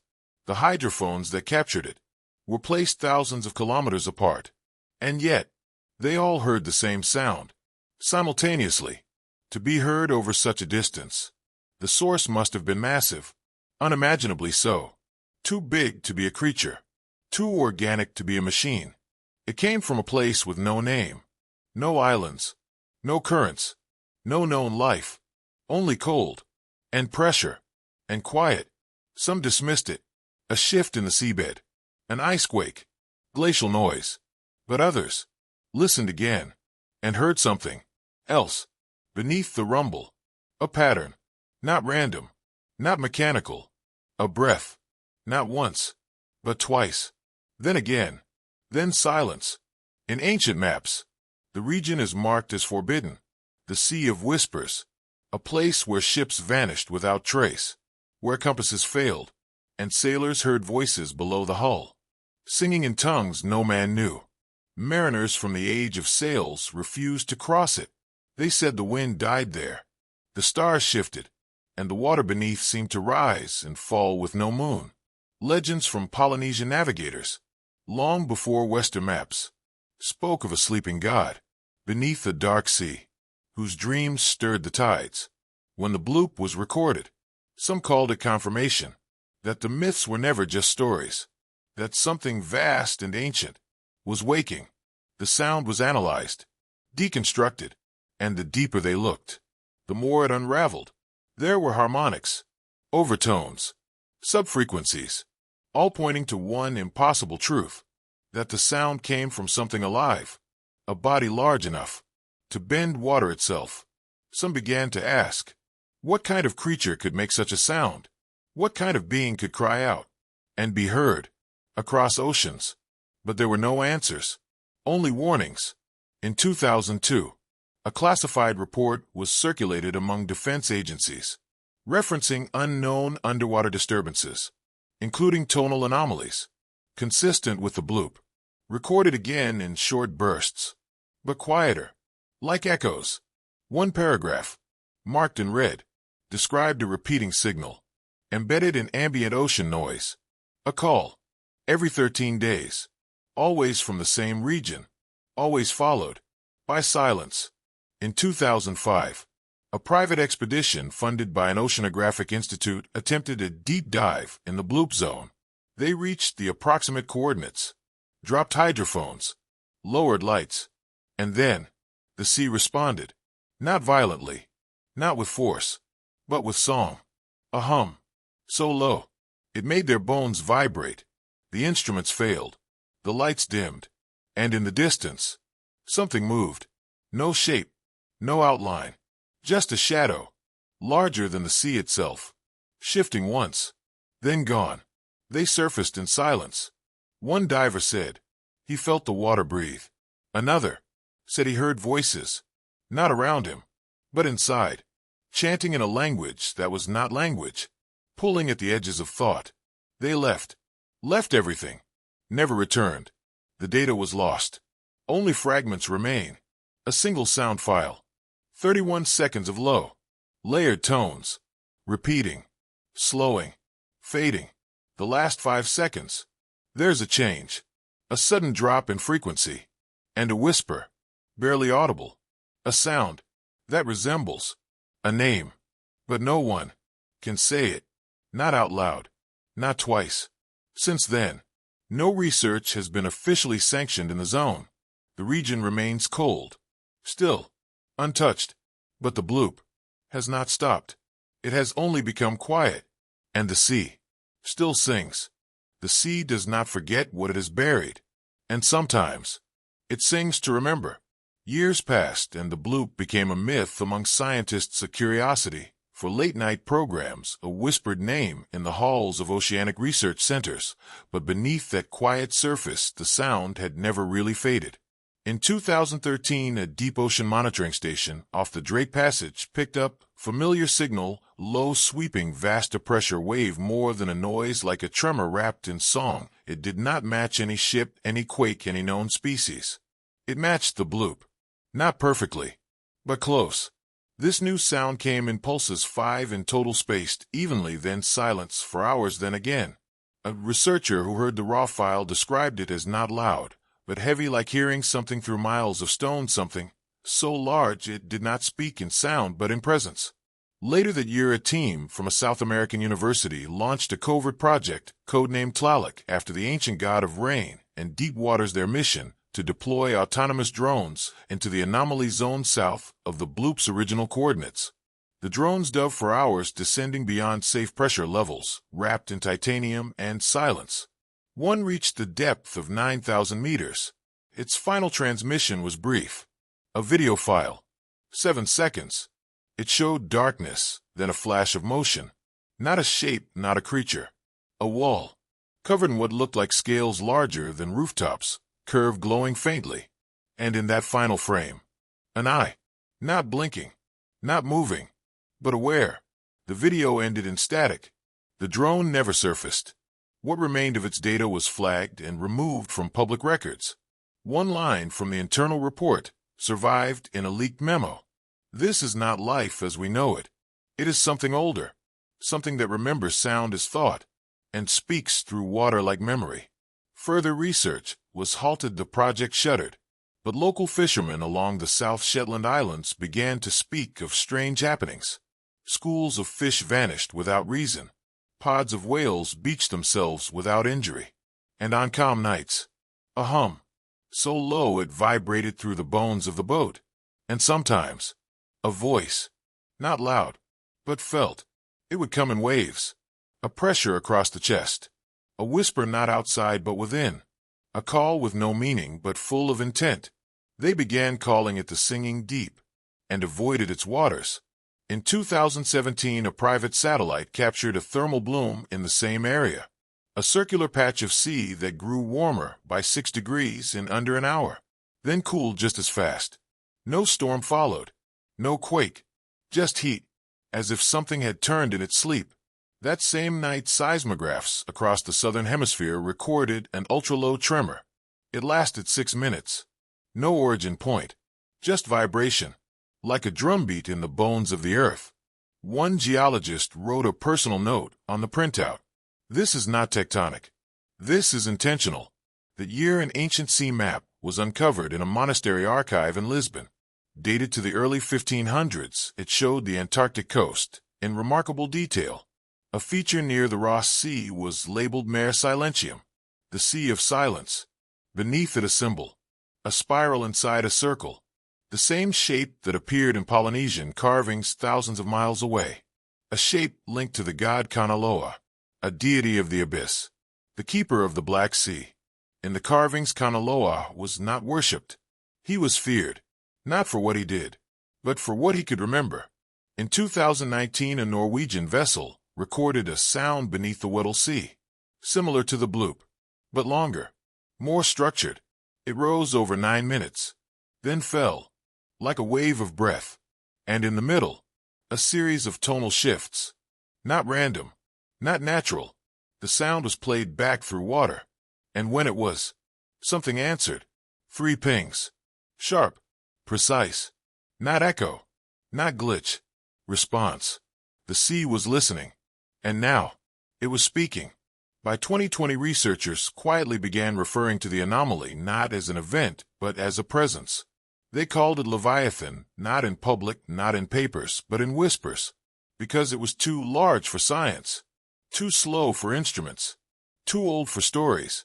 In biblical texts, the Leviathan was a beast of the deep, not a creature, but a boundary between the living and the forgotten. In older myths, it was the first sound of voice that shaped the ocean's floor. And in that moment, the myth no longer seemed impossible.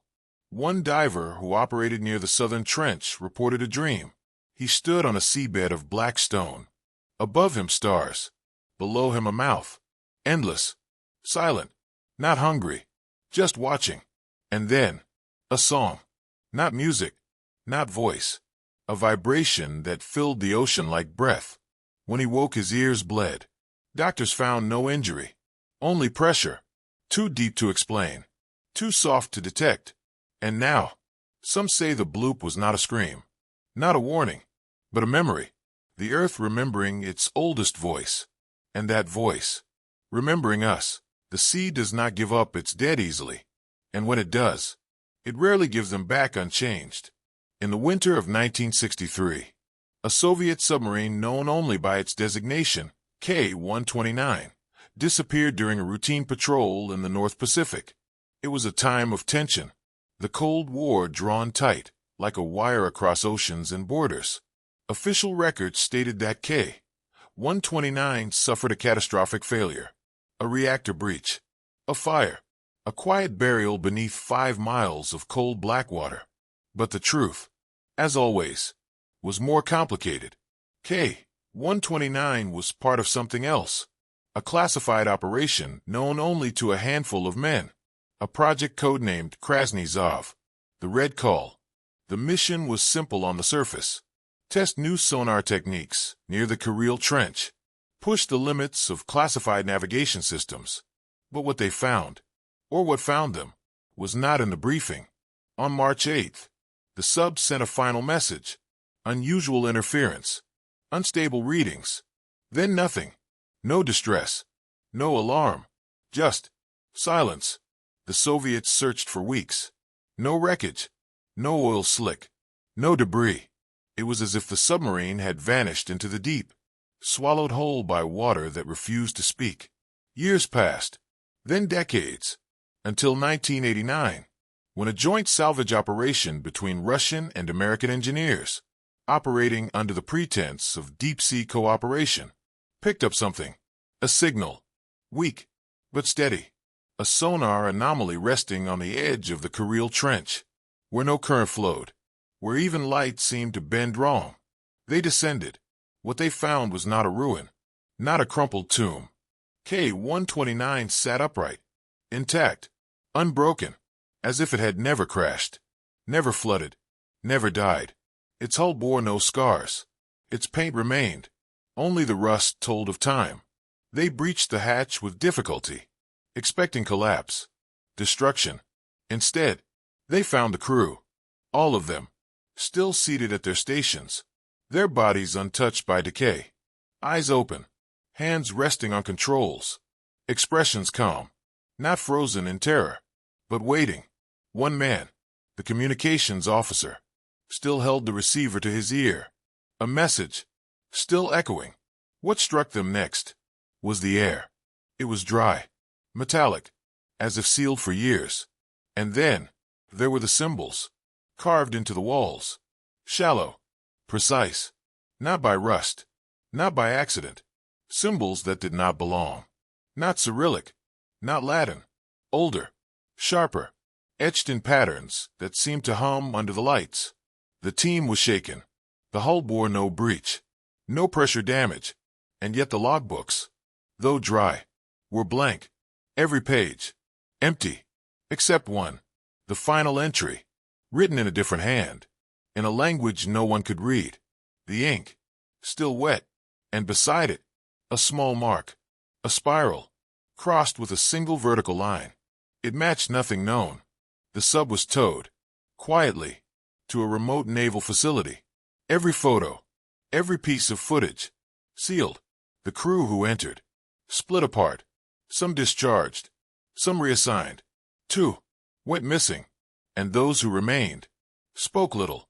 1, a diver named Pavel, later told his wife that when he touched the control panel, he heard a voice, not in sound, but in thought. A question, one word, return. He stopped speaking days later, and never started again. Historians speculated. Was it a hoax? A fabrication? Some Cold War trick? But the submarine was real, and so were the bodies, and so were the symbols. Theories emerged. That K-129 had drifted into something not mapped, not known. A rift, a fracture in the world, where time folds and rules break. A place the sea keeps hidden. There were legends in old Japanese texts of a deep scar in the ocean called Yurei no Kuchi, the mouth of ghosts, a place where ships vanished, where compasses spun, where voices echoed from nowhere. K-129 may have found that place, or been taken by it. When samples from the hull were tested, traces of an unknown alloy were found, not part of the sub, not part of the ocean floor, stronger than steel, but lighter, not replicable. No one could say how it formed, or where it came from, but it had fused into the metal, like a scar that healed wrong. And still, the humming persisted, not loud, but constant, a frequency buried in the metal, inaudible to ears, but present, always. One technician claimed to hear it in his sleep, said he dreamed of water that stood still, of stars that did not move, of a room with no walls, and a voice that called him deeper. Each time, he woke gasping, as if pulled from drowning. The submarine was eventually sealed again, lowered back into the sea, at a different location. No one speaks of it now, but some nights, if you tune the right frequency, if the waters are calm, you can still hear the hum. Low, endless, calling, and somewhere beneath, the crew still waits. Not dead, not alive, but watching. The sea keeps secrets in pressure, not silence. When the Soviet submarine K-129 was sealed again and lowered back into the ocean, the men responsible said nothing. They did not speak on the return voyage. They did not exchange glances. When the hatch closed, they did not mark the coordinates in ink. They used memory. The place where it rests now is not listed on maps, not referenced in logs, is only known as Sector Red Echo. It is said that after the reburial sonar buoys placed nearby began to fail their signals, distorted, corrupted, replaced by static that pulsed like breath, a sound pattern emerged weeks later, a low repetitive burst, 4 pulses, then silence, then again. One man who monitored the feed wrote in his journal that it reminded him of heartbeat rhythms, but slower, deeper, too slow for life as we know it. By late 1990, reports from nearby vessels started to circulate. Electronic failures, muffled voices on radio channels, a sense of disorientation among crew members.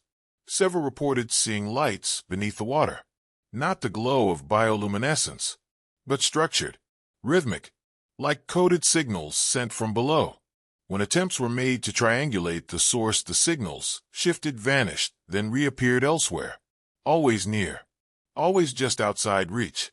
In 1993, a private oceanic research vessel unknowingly crossed over Sector Red Echo. They had been tracking thermal anomalies along the trench, expecting geothermal activity. Instead, they found stillness. No current, no fish, no sound, until they dropped a camera drone. It descended for 3 minutes before contact was lost. But in that time, it captured something.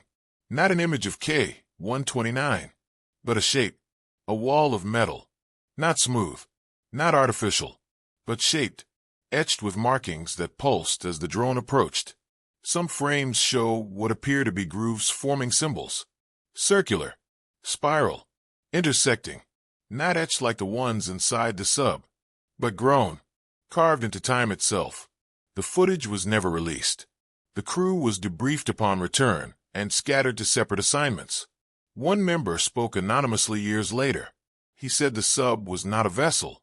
It was a gate, a shell, something hollowed out and filled, not with presence, but with memory. He said the crew inside were not preserved. They were held, like echoes trapped in glass. His final words before disappearing were written in a letter. The sea remembers what we bury, and so do they. After that year, reports from Sector Red Echo decreased. Traffic was rerouted. The region quietly declared unstable, but the anomaly remained. Low vibrations continued, faint, intermittent, but consistent. By 2001, a Russian deep-sea expedition passed within 60 kilometers of the zone. Their instruments recorded a sudden drop in water density, not measurable by mass, but felt. The ship creaked as if under pressure, though no pressure had changed. The crew described a heaviness in the air, an oppressive weight, like being watched by something old and waiting. One diver who had spent years exploring wrecks said the feeling reminded him of finding bodies sealed behind bulkheads.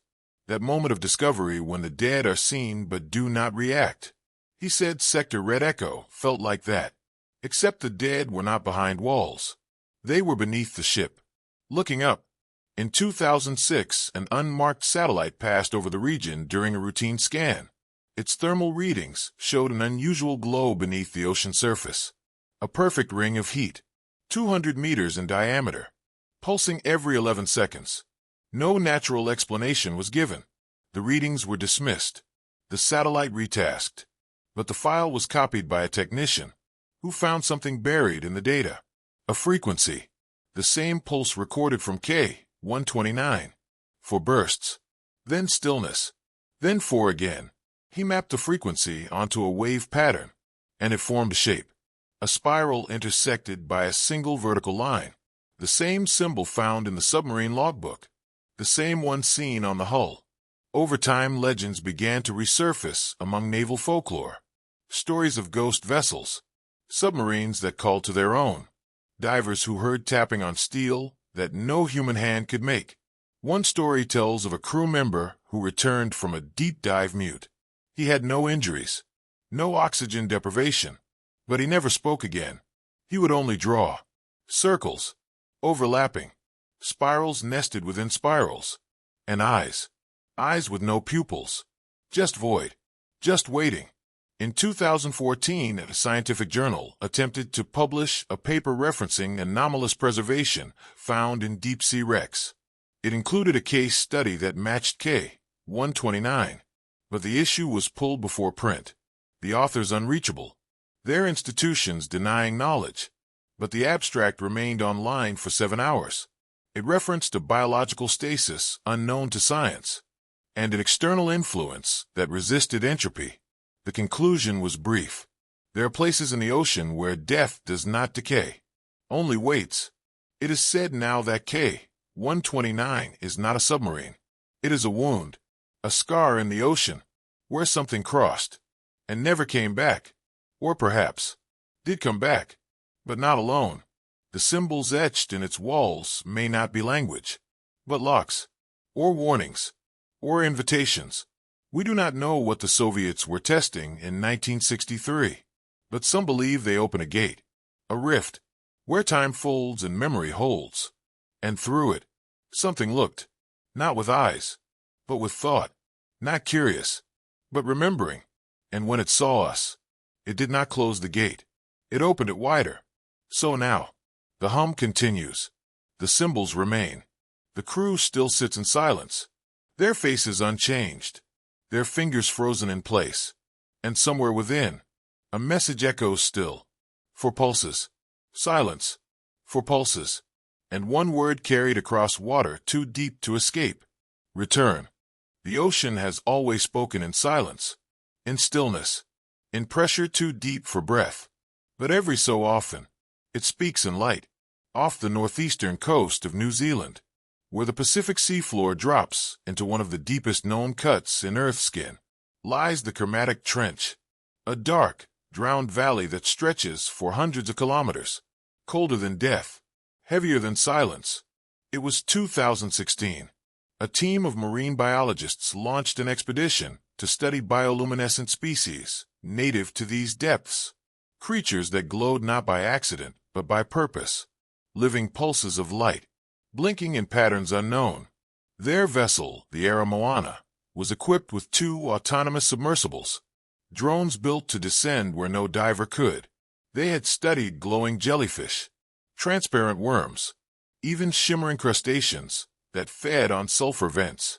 But nothing prepared them for what the trench revealed next. At a depth of 9,200 meters, just as one submersible dipped below a long vertical fault, the feed went silent. Not cut, not scrambled, just still. Then it returned. No static, no noise, only light, a slow, pulsing wall, glowing in waves that rippled horizontally across the screen. Not random, not chaotic, a rhythm. The trench wall itself was alive with light, 2 kilometers wide, stretching beyond the limits of the camera lens, pale blue at the base, fading to white, then violet, then blue again. The pulses repeated every 43 seconds. Scientists on board watched in frozen silence. Each cycle was slightly different than the last, as if the wall were thinking, adjusting, communicating. One biologist, a linguist before he turned to marine biology, said aloud, "That's not a signal. That's a sentence."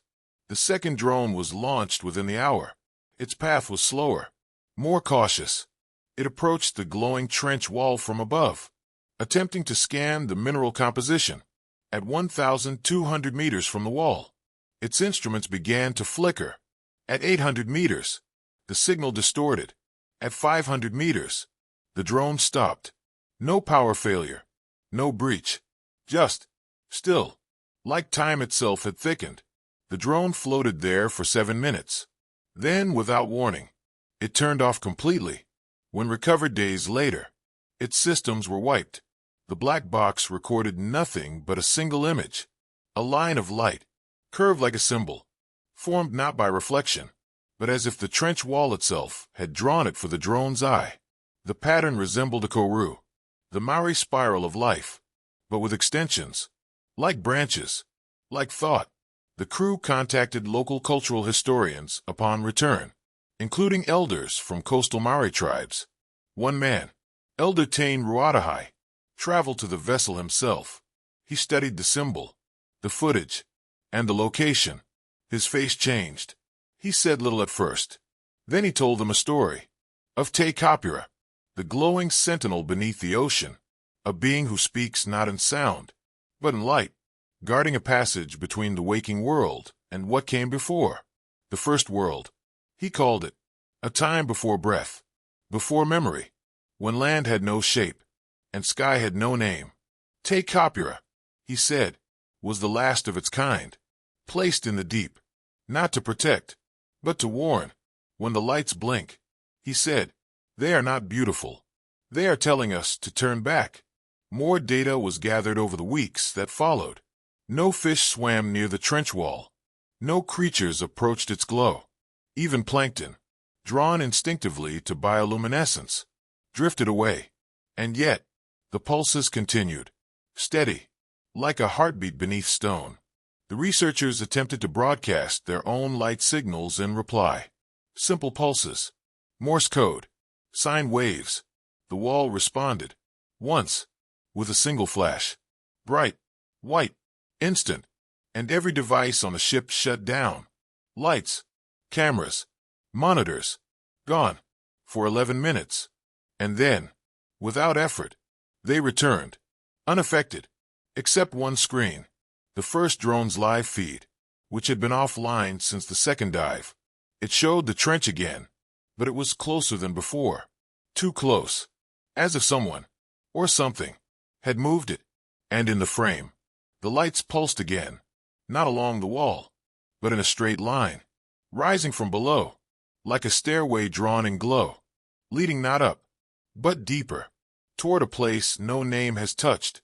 The sea below was no longer dark, but lit with an intelligence that did not blink nor breathe nor sleep, and what once seemed like a trench wall now looked more like a veil, something thin, something glowing, something between.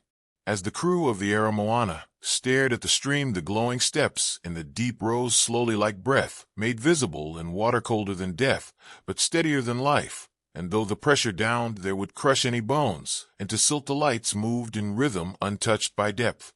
One of the scientists, a woman named Liana Terengi, whispered words under her breath, not a prayer, not a cry, but something older, her grandmother's tongue, fragments of chants used only during burial rites for the drowned.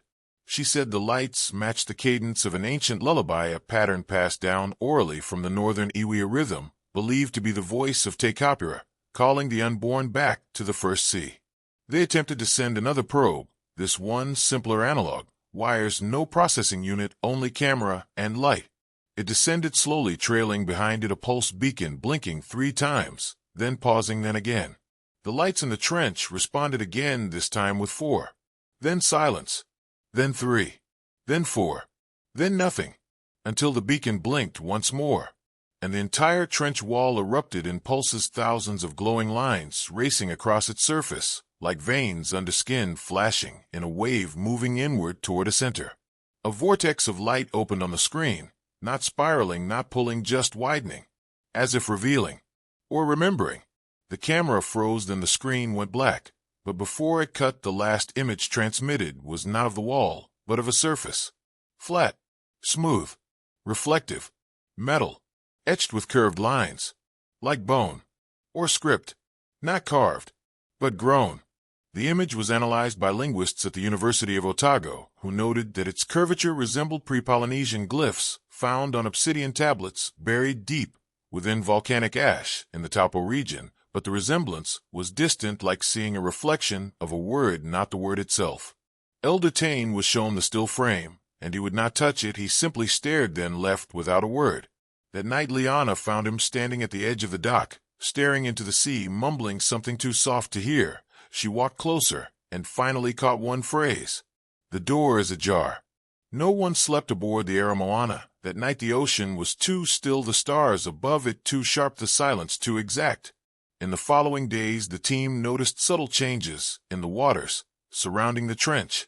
Currents moved differently, temperatures fluctuated in localized pockets, sonar mapping failed to create consistent images, and one morning all the ship's clocks had slowed by 7 minutes, without tampering, without power failure. As if time itself had softened. There were dreams too. Not nightmares, but messages. The same ones. Shared among those who had spent time near the feed, those who had stood in the glow. Each person described standing in a chamber of smooth stone underwater, without drowning, facing a wall covered in light, watching it pulse with impossible slowness, then hearing a single word in a voice older than water. Return. Some wrote the word phonetically in journals, and the scripts matched, though the dreamers had not spoken to each other. Tane returned the next evening, and this time he carried with him a carved stone pendant, a spiral within a spiral, said to represent the convergence of worlds in Te O Maori. He placed it at the bow of the ship and whispered into the wind. Te Kapura remembers. The team debated ending the expedition, calling it inconclusive, citing equipment failure, but none of them left. They stayed, drawn, not by science, but by something more ancestral, an urge buried in salt and tide, to answer, to descend, and so a final attempt was made. A weighted capsule was prepared with a sacrificial payload, a sealed offering, not to test, not to record, but to give. Inside the capsule, they placed the carved pendant copies of the recorded dreams, handwritten, a shell from each crew member, and a mirror. It was lowered slowly into the trench, and as it descended the lights pulsed again, not faster, not brighter, but warmer. Welcoming. The capsule vanished into the glow, and did not return. But the ocean changed. Not violently, not visibly, but in resonance. The hum stopped. The lights dimmed. The current returned. And the sea sighed. As if a cycle had been completed. The team disbanded within the year. Many never returned to oceanic work, but all carried something with them. A memory of stillness. Of light that spoke. Of a trench that was never empty. In the time that followed, marine migration patterns shifted slightly. Species once thought extinct were spotted near the Kermadec Ridge. And in one rare case, a deep-sea fish was caught with bioluminescent markings that pulsed in perfect symmetry to the pattern from the trench. The fish was not dissected. It was returned, and before it was released it blinked once more. 3 pulses. Pause. 4. And then it swam downward into shadow. Elder Taine passed the next spring, his final words written in a note beside his bed. Te Kapura has not left. It waits, and the door remains open. Now when ships pass near the trench their lights sometimes flicker slightly, and some sailors say, if you stand alone on the deck at night, you may see a shimmer beneath the surface. Not a reflection, but an invitation. And in that moment, if you blink, you might forget what sky looks like, because something in the deep has remembered your name, and it speaks in light. The sea is not forgetful. It is patient. It holds. It waits. And when it chooses to give something back, it does not do so gently. Off the northern coast of Egypt, beneath layers of salt and silt and stories lost to empire and tide, there once stood a city, Heraclean, named after heroes, draped in legend, and for centuries, thought to be nothing more than a myth. Ancient texts whispered of it, a great port, older than Alexandria, more sacred than Memphis, but no one could find it, not in maps, not in ruins, not in memory, until the year 2000, when French underwater archaeologists, led by Frank Gaudio, uncovered what lay beneath Albuquerque Bay.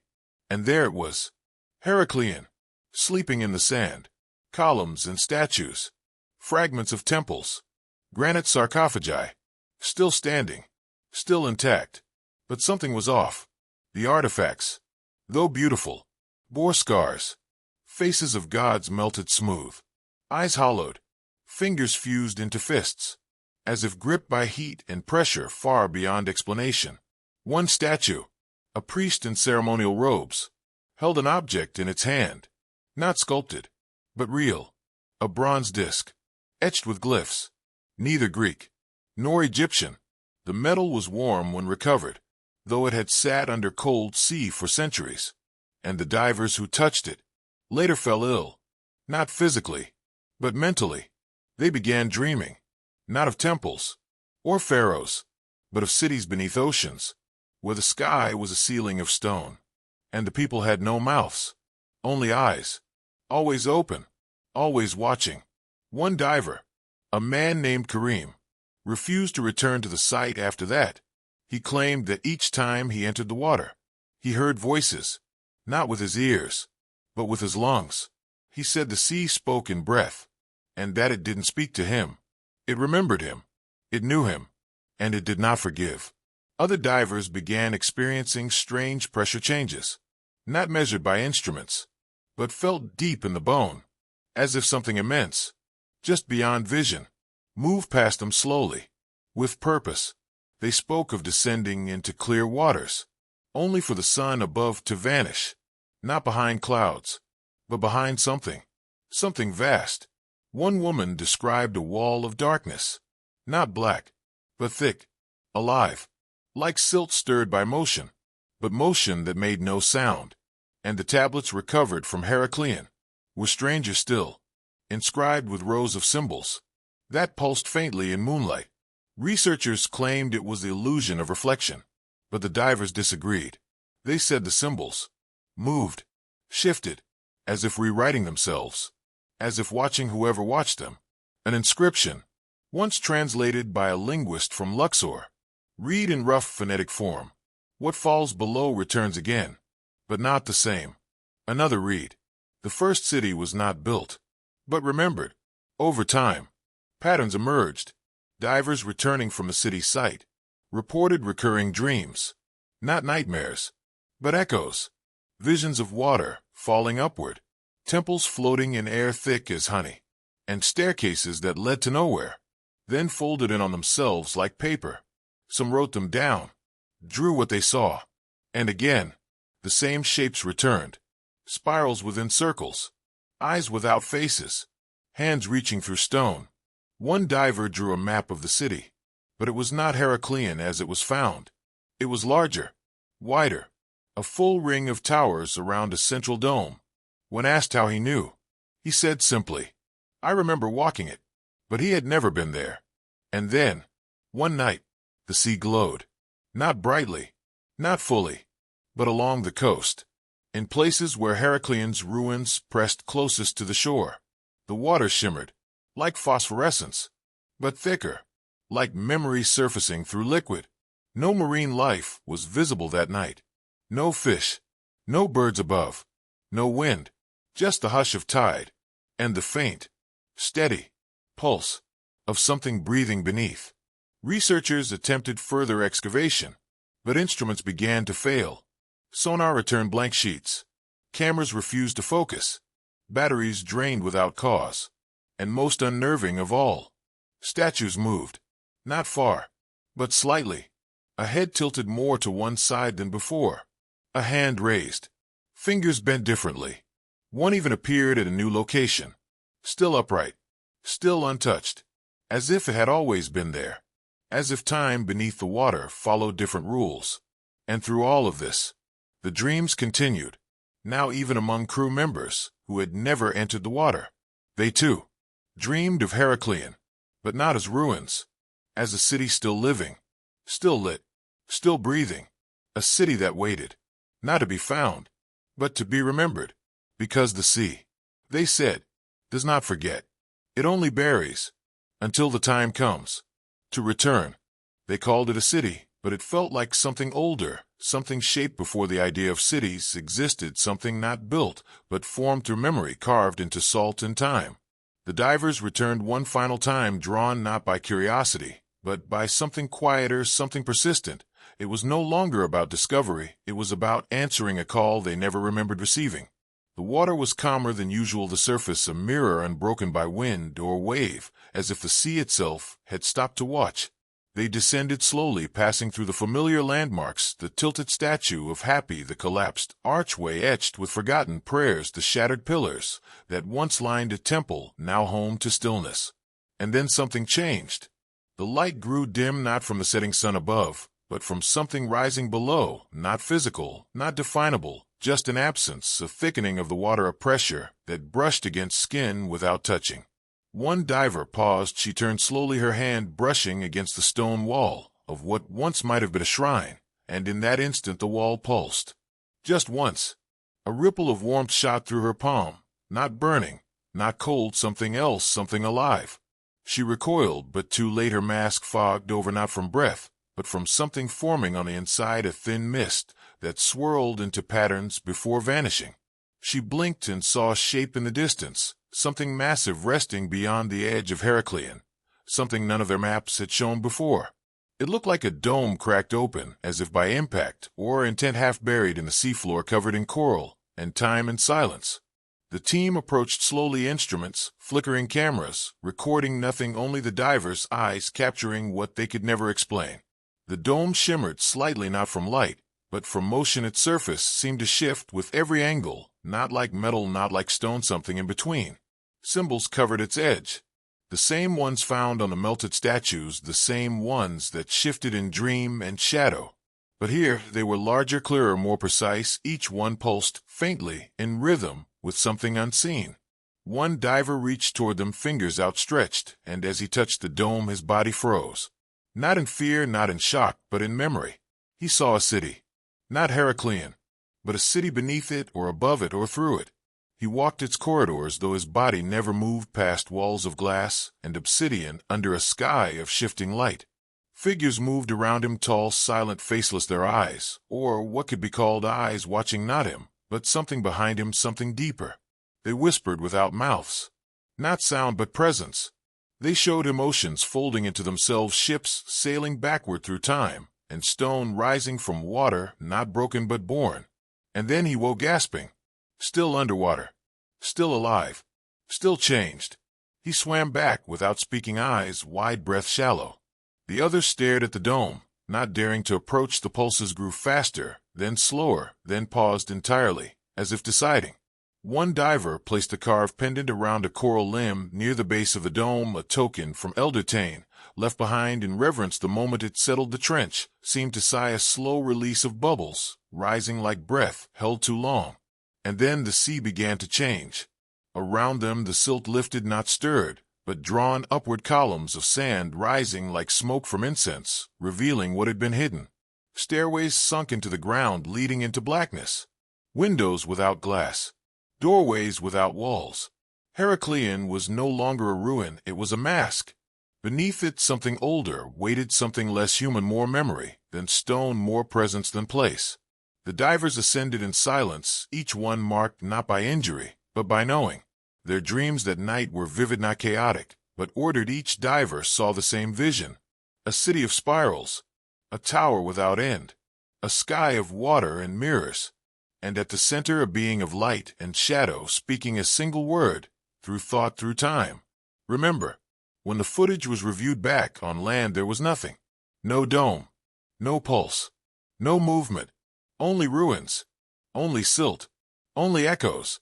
But each diver carried something. Not objects. Not samples. But symbols etched faintly on the skin near their temples, small, almost invisible, unless touched by moonlight. Then they glowed. Faintly.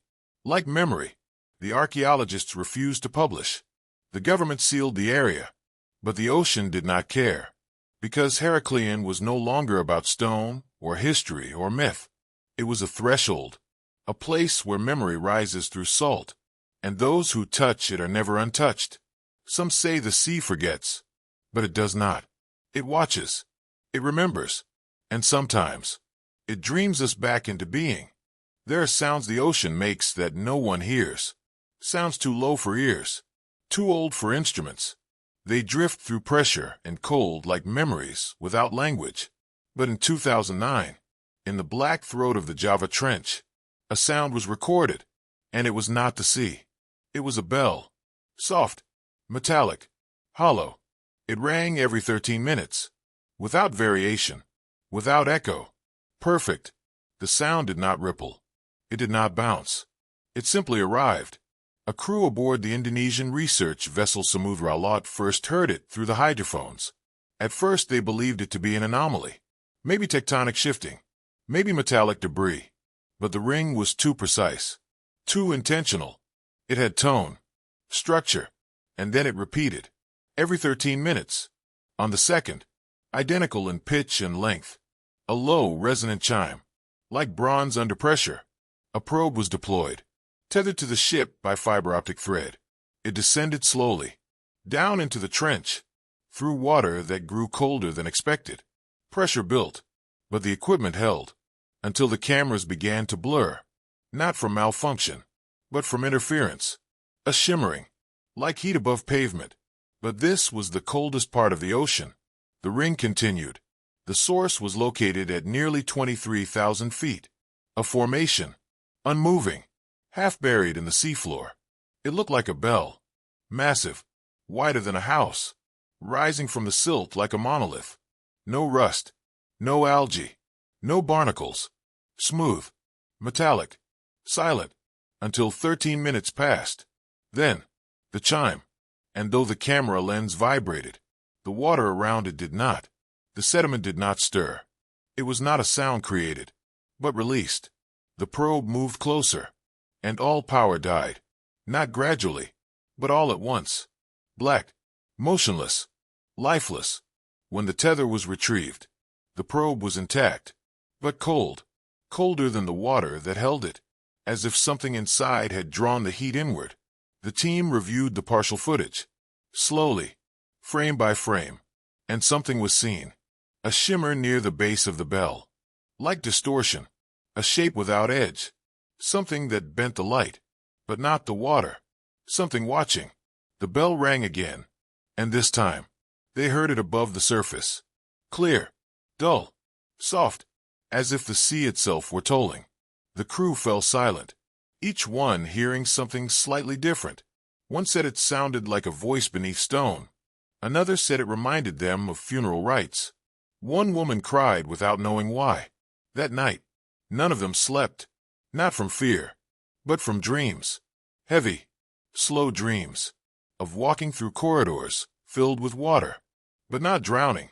Of hearing voices in languages they never knew. Of standing beneath the skyless dome, where bells hung from nothing, and each one rang with a memory they had forgotten. A researcher found an old maritime legend from a Buddhist coastal sect. It spoke of a sacred bell, cast from 7 metals, forged in silence, made not to summon, but to contain. It was meant to hold the cries of suffering, to still the noise of the world.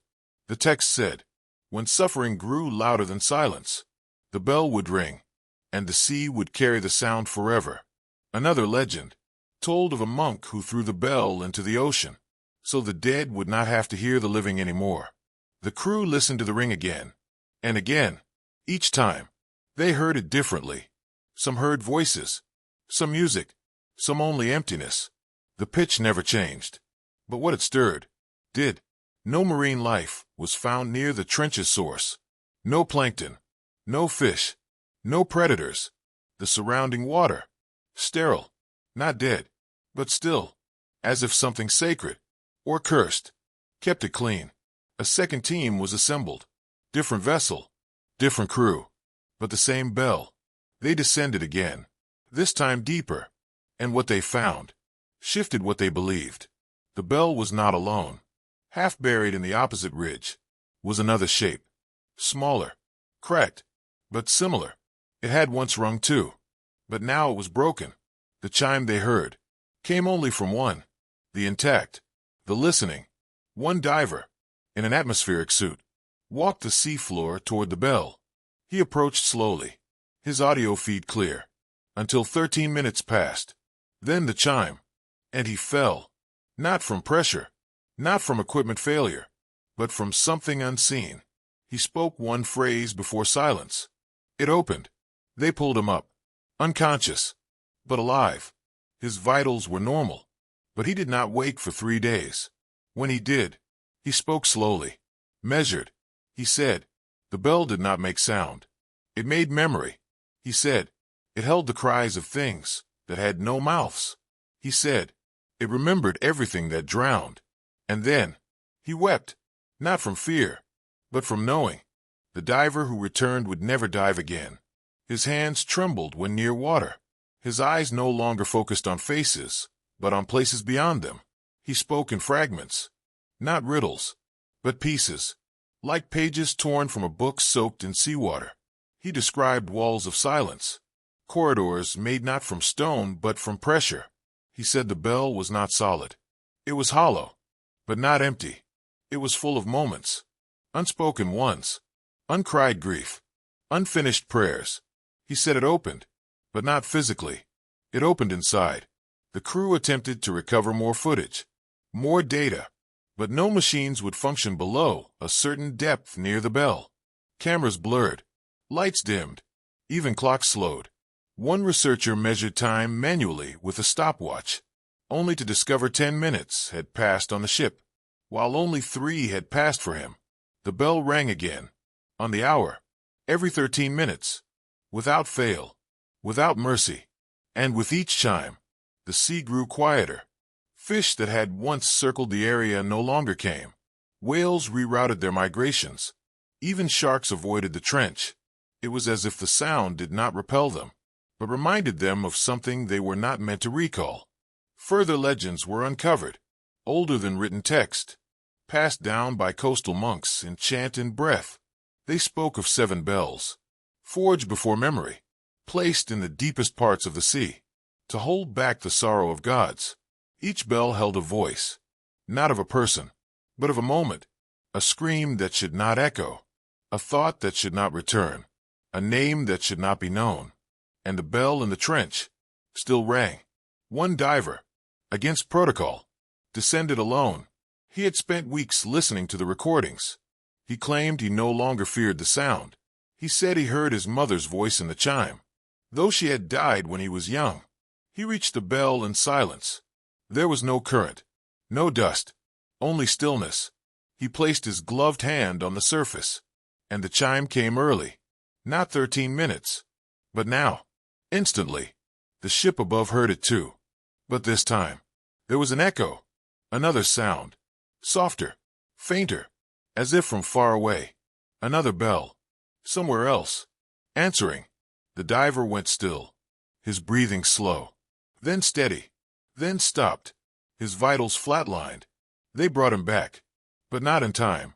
His body was warm, his eyes open, and in his hand was a stone, smooth, black, perfectly round. No one knew where he found it. It did not match the geology. It did not register on instruments. It was not rock. It was not metal.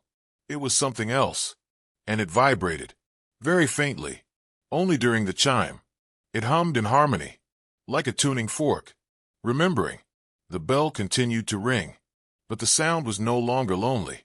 Other stations around the world, in different oceans, began to report anomalies. Short pulses, deep resonance, always at intervals of 13 minutes, but offset, as if in conversation. Some chimes came louder, some whispered, but they answered, across trenches, across continents, across time. One monk, Elder Tenzin, a keeper of the oral texts, was shown the data. He closed his eyes, listened to the recording, and began to weep. He said the bells were waking. He said they remembered too much. He said they were never meant to ring alone, because when they ring together, the silence they hold breaks. He said the silence is not just absence. It is containment, and the bells are locks. Old ones, the kind built not to open, but to forget. One final dive was planned, to bury the bell, to seal it beneath engineered collapse, to silence it, but the ocean would not allow it. The equipment failed. The charges refused to detonate, and the bell rang again. Stronger, closer. The sound was now above the water, heard in the air, on shore, through bones, not ears. People living near the coast reported strange dreams, of ships sailing backward, of languages spoken by clouds, of names carved into waves. One child wrote in salt on the sand, a symbol no one recognized, until it matched a marking on the bell's surface. A symbol never taught, never seen, but remembered.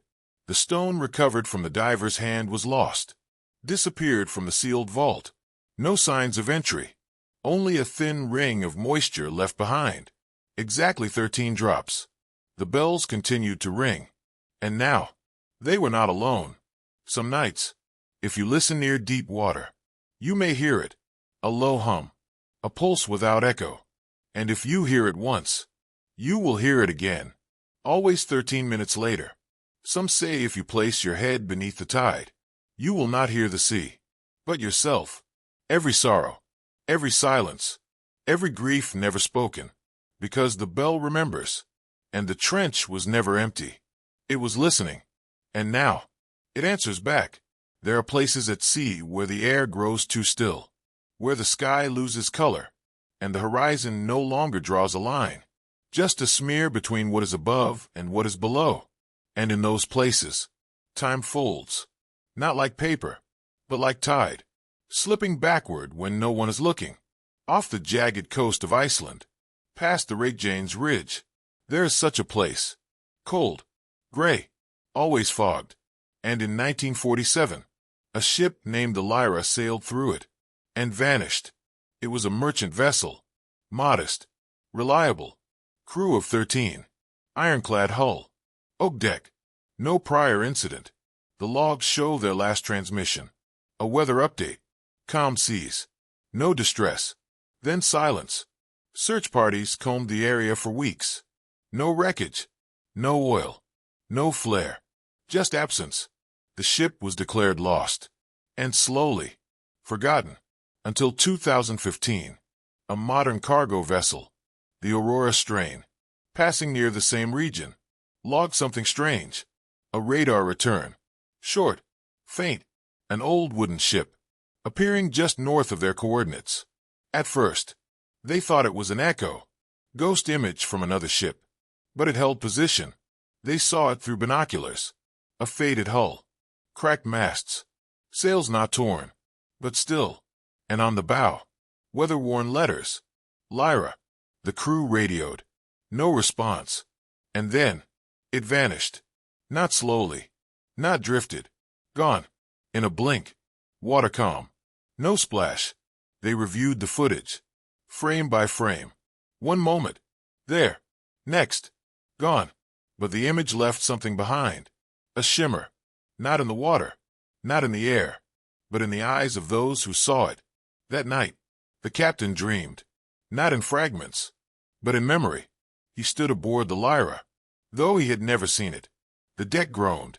The sails whispered. And from below, a sound. Not a voice, but a hum. Like a lullaby, sung in reverse. He walked the length of the deck, his boots echoing hollow. And then he saw them. The crew. 13. Standing at their posts. Silent. Still. Eyes open. But not looking. Faces pale. Blank. No expression. No breath. He tried to speak, but his voice made no sound. Only salt filled his lungs. And he woke, gasping. He was not alone. Others on the Aurora, strained, dreamed the same. Same ship. Same faces. Same silence. Word spread among sailors. And then, the logs began appearing. Aboard other ships. Without warning. Logbooks. Handbound. Salt-stained. Inside. Sketches of coastlines that do not exist. Stars and patterns never charted. And figures. Not men. Not beasts. Tall. Thin. No faces. Only mouths. Always open. As if forever caught in the middle of a scream. The books had no covers. No titles. Only one name on the first page. The Lyra. Each book showed different drawings, but always the same last page. A single map. An island. No name.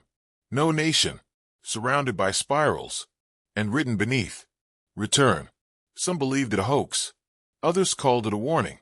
But the sightings continued. Old ships. No wake. No anchor. No crew. Appearing for seconds. Then gone. Sometimes just shapes in fog. Sometimes just a whisper over radio. A voice calling out coordinates that lead to nowhere. A voice saying, "We never left. We never left." A fishing boat out of Akureyri reported finding an object in their nets. Not fish. Not debris. But a brass compass. Still ticking. Still pointing. Etched into the back. Lyra, 1947. It was still warm. And when placed near water, it spun. Not to north, but to somewhere else. Always the same direction. Southwest. Toward a stretch of sea that had no floor. Just depth. A sonar team once dropped equipment there. No bottom detected. Just signal loss. Every time. At the same depth. Every time. A faint chime before the silence. The Lyra's name began to appear in shipping manifests. Unrequested. Unsigned. On containers that had no contents. One ship, docked in Denmark, found its lower decks flooded, but no breach detected. And on the inner wall, drawn in algae, the word, Lyra. No crew had written it. No one saw it appear. But everyone knew it was waiting, because the Lyra was not lost. It had simply remembered its way back. The Lyra does not drift at weights, not on currents, but on memory. A vessel adrift not in water, but in time. And those who see it never see it again. But they remember. In dreams. In echoes. In salt pressed into their skin like a second name. After the sighting in 2015, sailors began to speak in whispers of distant songs, carried by fog. Choruses of 13 voices humming in perfect dissonance. Sometimes heard only when alone. Sometimes heard when no one else moved. A bulk carrier from Norway passed through the region in winter. The radar blinked once, then twice, then vanished. But the air thickened, and the sea flattened, as if breath had been pulled from the water itself. A young deckhand walked to the starboard edge, drawn by a sound no one else could hear. And he saw it. The Lyra, just beyond reach. Still, motionless. Sails unfurled, yet untouched by wind. Aboard her, figures stood, not moving, not swaying, but watching, not with eyes, but with knowing. He blinked, and it was gone. The next morning, his pillow was soaked with seawater, and beside it, a page, handwritten, soaked at the corners, showing a journal entry from 1947. The captain's hand, still steady, still alive in ink. It spoke of light, a column rising from the sea. Not lightning, not fire, something colder, brighter, an opening, and the Lyra sailed into it, not by choice, but by command. The ocean did not part. It bent, and the ship bent with it. And time folded. Since that sighting, others began to find things. Pages of the Lyra's log, crumpled maps with unnamed continents, sketches of beasts with no mouths but rows of teeth that blinked. One vessel recovered a sealed bottle.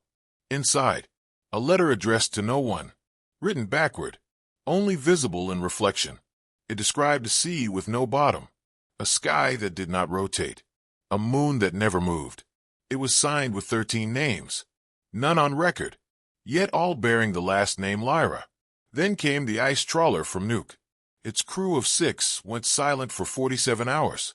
No distress, no response, just absence. When they docked, they had no memory of the past 2 days, but their equipment logged audio, a voice repeating, "Return, return, return."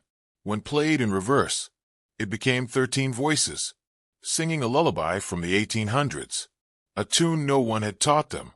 They dreamed of staircases made of mist, of doors floating in the sea, of shadows shaped like men, but taller, thinner, hollow. In each dream, the Lyra waited, anchored, but not by chain, by sorrow. The crew drew maps in their sleep, coastlines not known, lands shaped like spirals, mountains upside down. One man drew the same image 17 times, a tower built beneath the sea, windows that looked inward, and a figure at the top, wearing robes made of night. The Lyra was not a ship. It was a key, and something was turning. An old sailor, retired, blind, spoke of the Lyra before anyone else mentioned it. He said he saw it once, in 1951, not with eyes, but with blood. He said he heard the chime of its bell, once every 13 minutes, not by clock, but by pulse. He said the Lyra took things, not people, not objects, but hours, memories, pieces of thought you forgot you ever had. And when it returned, it gave them back, twisted, damp, cold. A salvage team once attempted to locate it, guided by sonar, by legends, by something pulling. They found wood, old, unbroken, carved with names not known in any tongue. They found ropes that led nowhere, anchors that rose instead of falling, and a light, not bright, not warm, but deep, a blue not of sky or sea, but of something older. They dove, and one returned. He held no equipment, no data, just a scrap of sail, embroidered with the letter L, in a language none recognized. His eyes were gray, not dull, not blind, but distant, as if still watching something that wasn't there. He spoke once, before falling silent forever. He said, "It remembers us." In the harbors of Reykjavik, old fishermen now leave coins near the edge. 13 coins, all facing heads down. A tradition not taught, but known, as if passed through salt. No one knows why, but no one forgets. The sea near the trench still hums. Not always, but sometimes, when the air is too still, and the fog too thick. The hum grows into a whisper, and the whisper becomes a song, and the song calls to those who've heard it before. A new crew, on a new ship, passes the region each month. Their lights flicker, their radios hiss, and always, they find something. A page, a map, a compass that spins only at night. And sometimes, they hear footsteps on deck, when no one walks. They find handprints on windows, from the inside, and in the salt spray. They smell lavender, faint, out of place, but unmistakable. The Lyra, once lost, is no longer searching. It is waiting, and when it returns, it will not knock. It will arrive with tide, with fog, with memory. 13 bells will ring, 13 faces will stare, and time will fold once more, because the sea does not forget, and neither does the ship. There are places beneath the sea that have no name, no light, no tide, just stillness, places that sleep, and have slept longer than time knows how to count. In 2011, a sonar sweep in the South Atlantic, roughly 400 miles off the coast of Tristan da Cunha, caught something impossible. A pattern, not jagged rock, not sediment folds, but hexagons, hundreds, arranged in a perfect inward spiral. The formation stretched nearly 2 kilometers.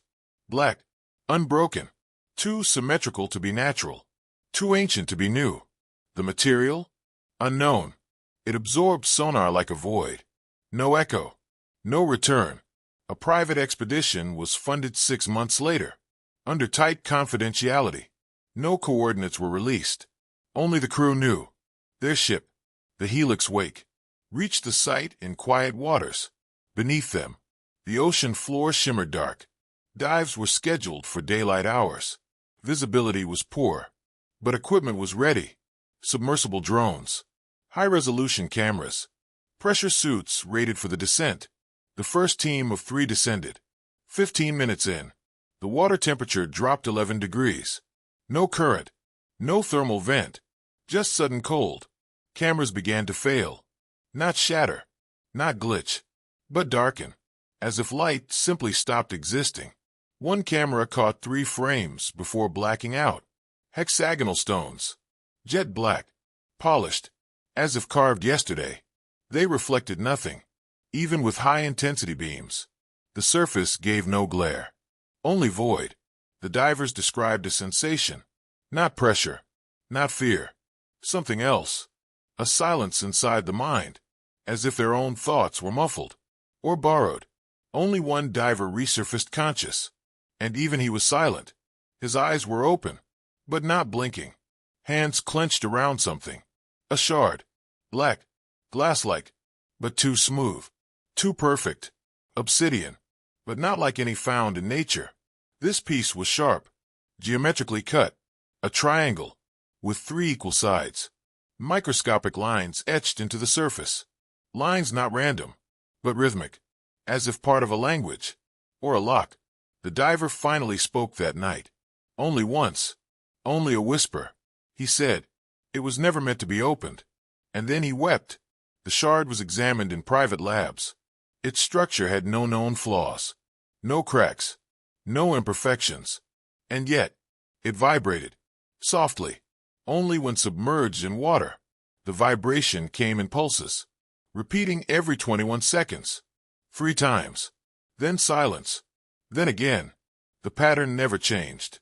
A marine historian contacted during the analysis brought an old myth from the early Phoenicians. They spoke of the Sable Spiral, a city beneath the sea, built not by man, but by thought itself, a place where language was carved into stone, and memory was held in shape. It was said, those who entered forgot who they were, but remembered something older, something not meant for the surface. The spiral shape matched. So did the black stone. Further dives were halted. The first diver fell ill. His skin began to pale. His eyes dulled.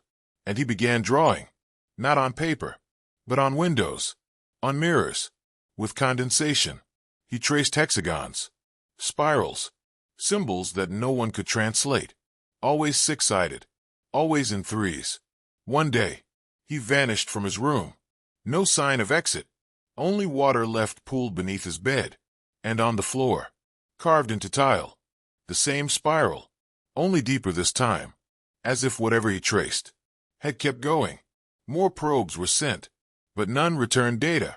They sank, signal active, then flat, but before each failure, a tone, low, hollow, like stone dragging against bone. And then, the silence, Divers refused to descend. One by one, crew members began to experience dreams, not of water, but of stone. Endless rooms, carved black, with ceilings too high to see, and lights that blink like eyes. Some woke with cuts on their hands, thin, sharp, as if made by glass. But no glass was ever broken. The expedition was called off, but not everyone left. A geologist, Dr. Ren Kato, stayed behind, alone. He believed the city was not a ruin, but a vault, a container. He believed the spiral wasn't meant to draw one in, but to keep something in place. He sent one last message. Before going silent, it read, "The stone is not dead. It listens." And then, nothing more. Weeks later, a fishing vessel passing the region caught something in its net. Not fish, not coral, a sculpture. Black, smooth, hexagonal base. A figure without face. Kneeling, hands open. Inside its chest, a cavity. Empty, as if something once rested there. Something removed. Since then, every satellite pass over that patch of ocean shows interference. A shimmer, a blur, like heat in deep winter. No ships linger there. No birds fly overhead.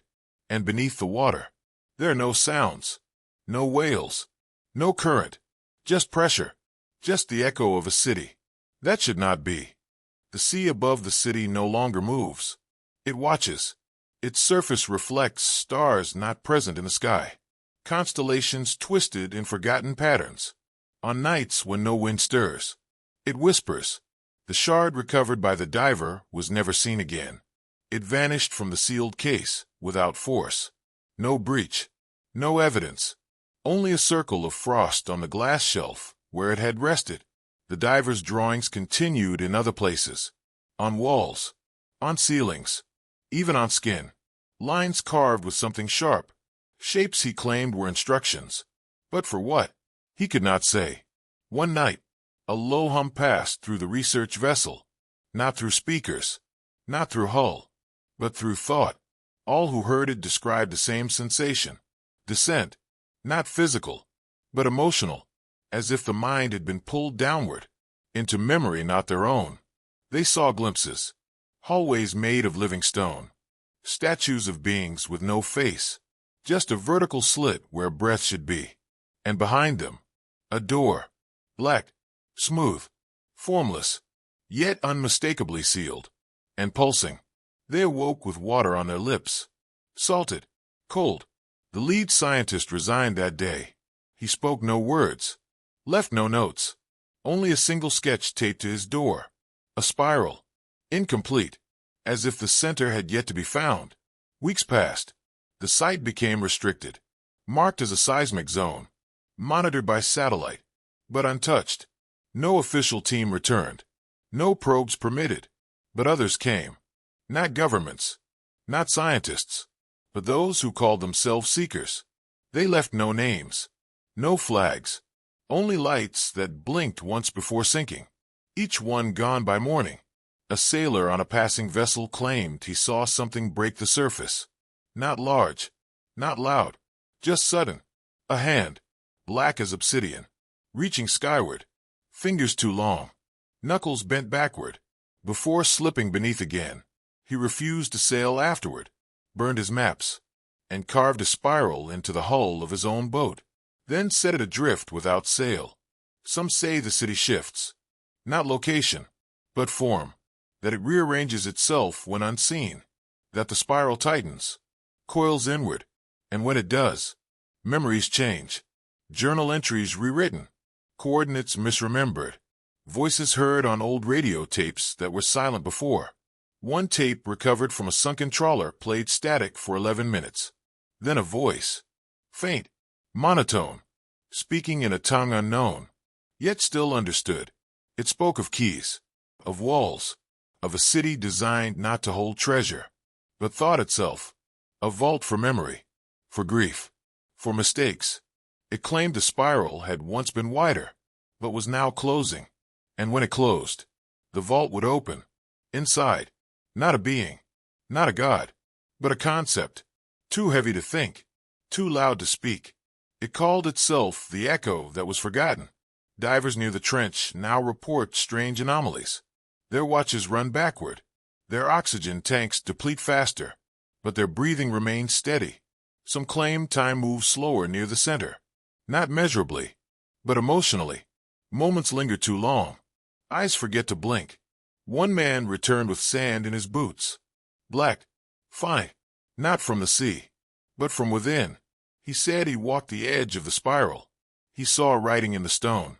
Not etched, but grown, as if the rock itself had learned to remember. He touched one symbol, and it bled. Not red, but silver. Thick, with a hum that rattled teeth. He brought none of it back, only his voice, which trembled forever after. A second expedition launched in secret. No records, no funding trail, but rumors say they reached the center. They found the door. It was not open, nor sealed. It was waiting. No hinges, no handle, just a presence. One diver placed her palm against it and wept, not from fear, but from recognition. She said the door knew her name, not the one given, but the one forgotten. She collapsed. Heart stopped. Revived 2 minutes later. No pulse, but breathing returned. She whispered a word, not one recorded in any language, but all who heard it dreamed the same dream. A city where thought shaped matter, where silence was law, and sound was punishment, where grief had weight, and memories were traded as currency. They called it the first memory. Some believe the obsidian is not stone, but solidified thought, condensed regret, that the city itself is alive, not in muscle or blood, but in memory. It dreams beneath the sea, not of futures, but of what must not return. And every time someone dives, every time someone remembers, the spiral tightens, the vault trembles, and what was locked leans closer, because the city was never abandoned. It was buried, and those who buried it did so with a warning. Never remember, never return. But we have, and the city knows. It waits, in the dark, in the cold, in the spiral, each hexagon a word, each chamber a thought, each breath a step closer. And when the last step is taken, when the final shape is drawn, the door will no longer wait. It will open, and the world will remember what it chose to forget.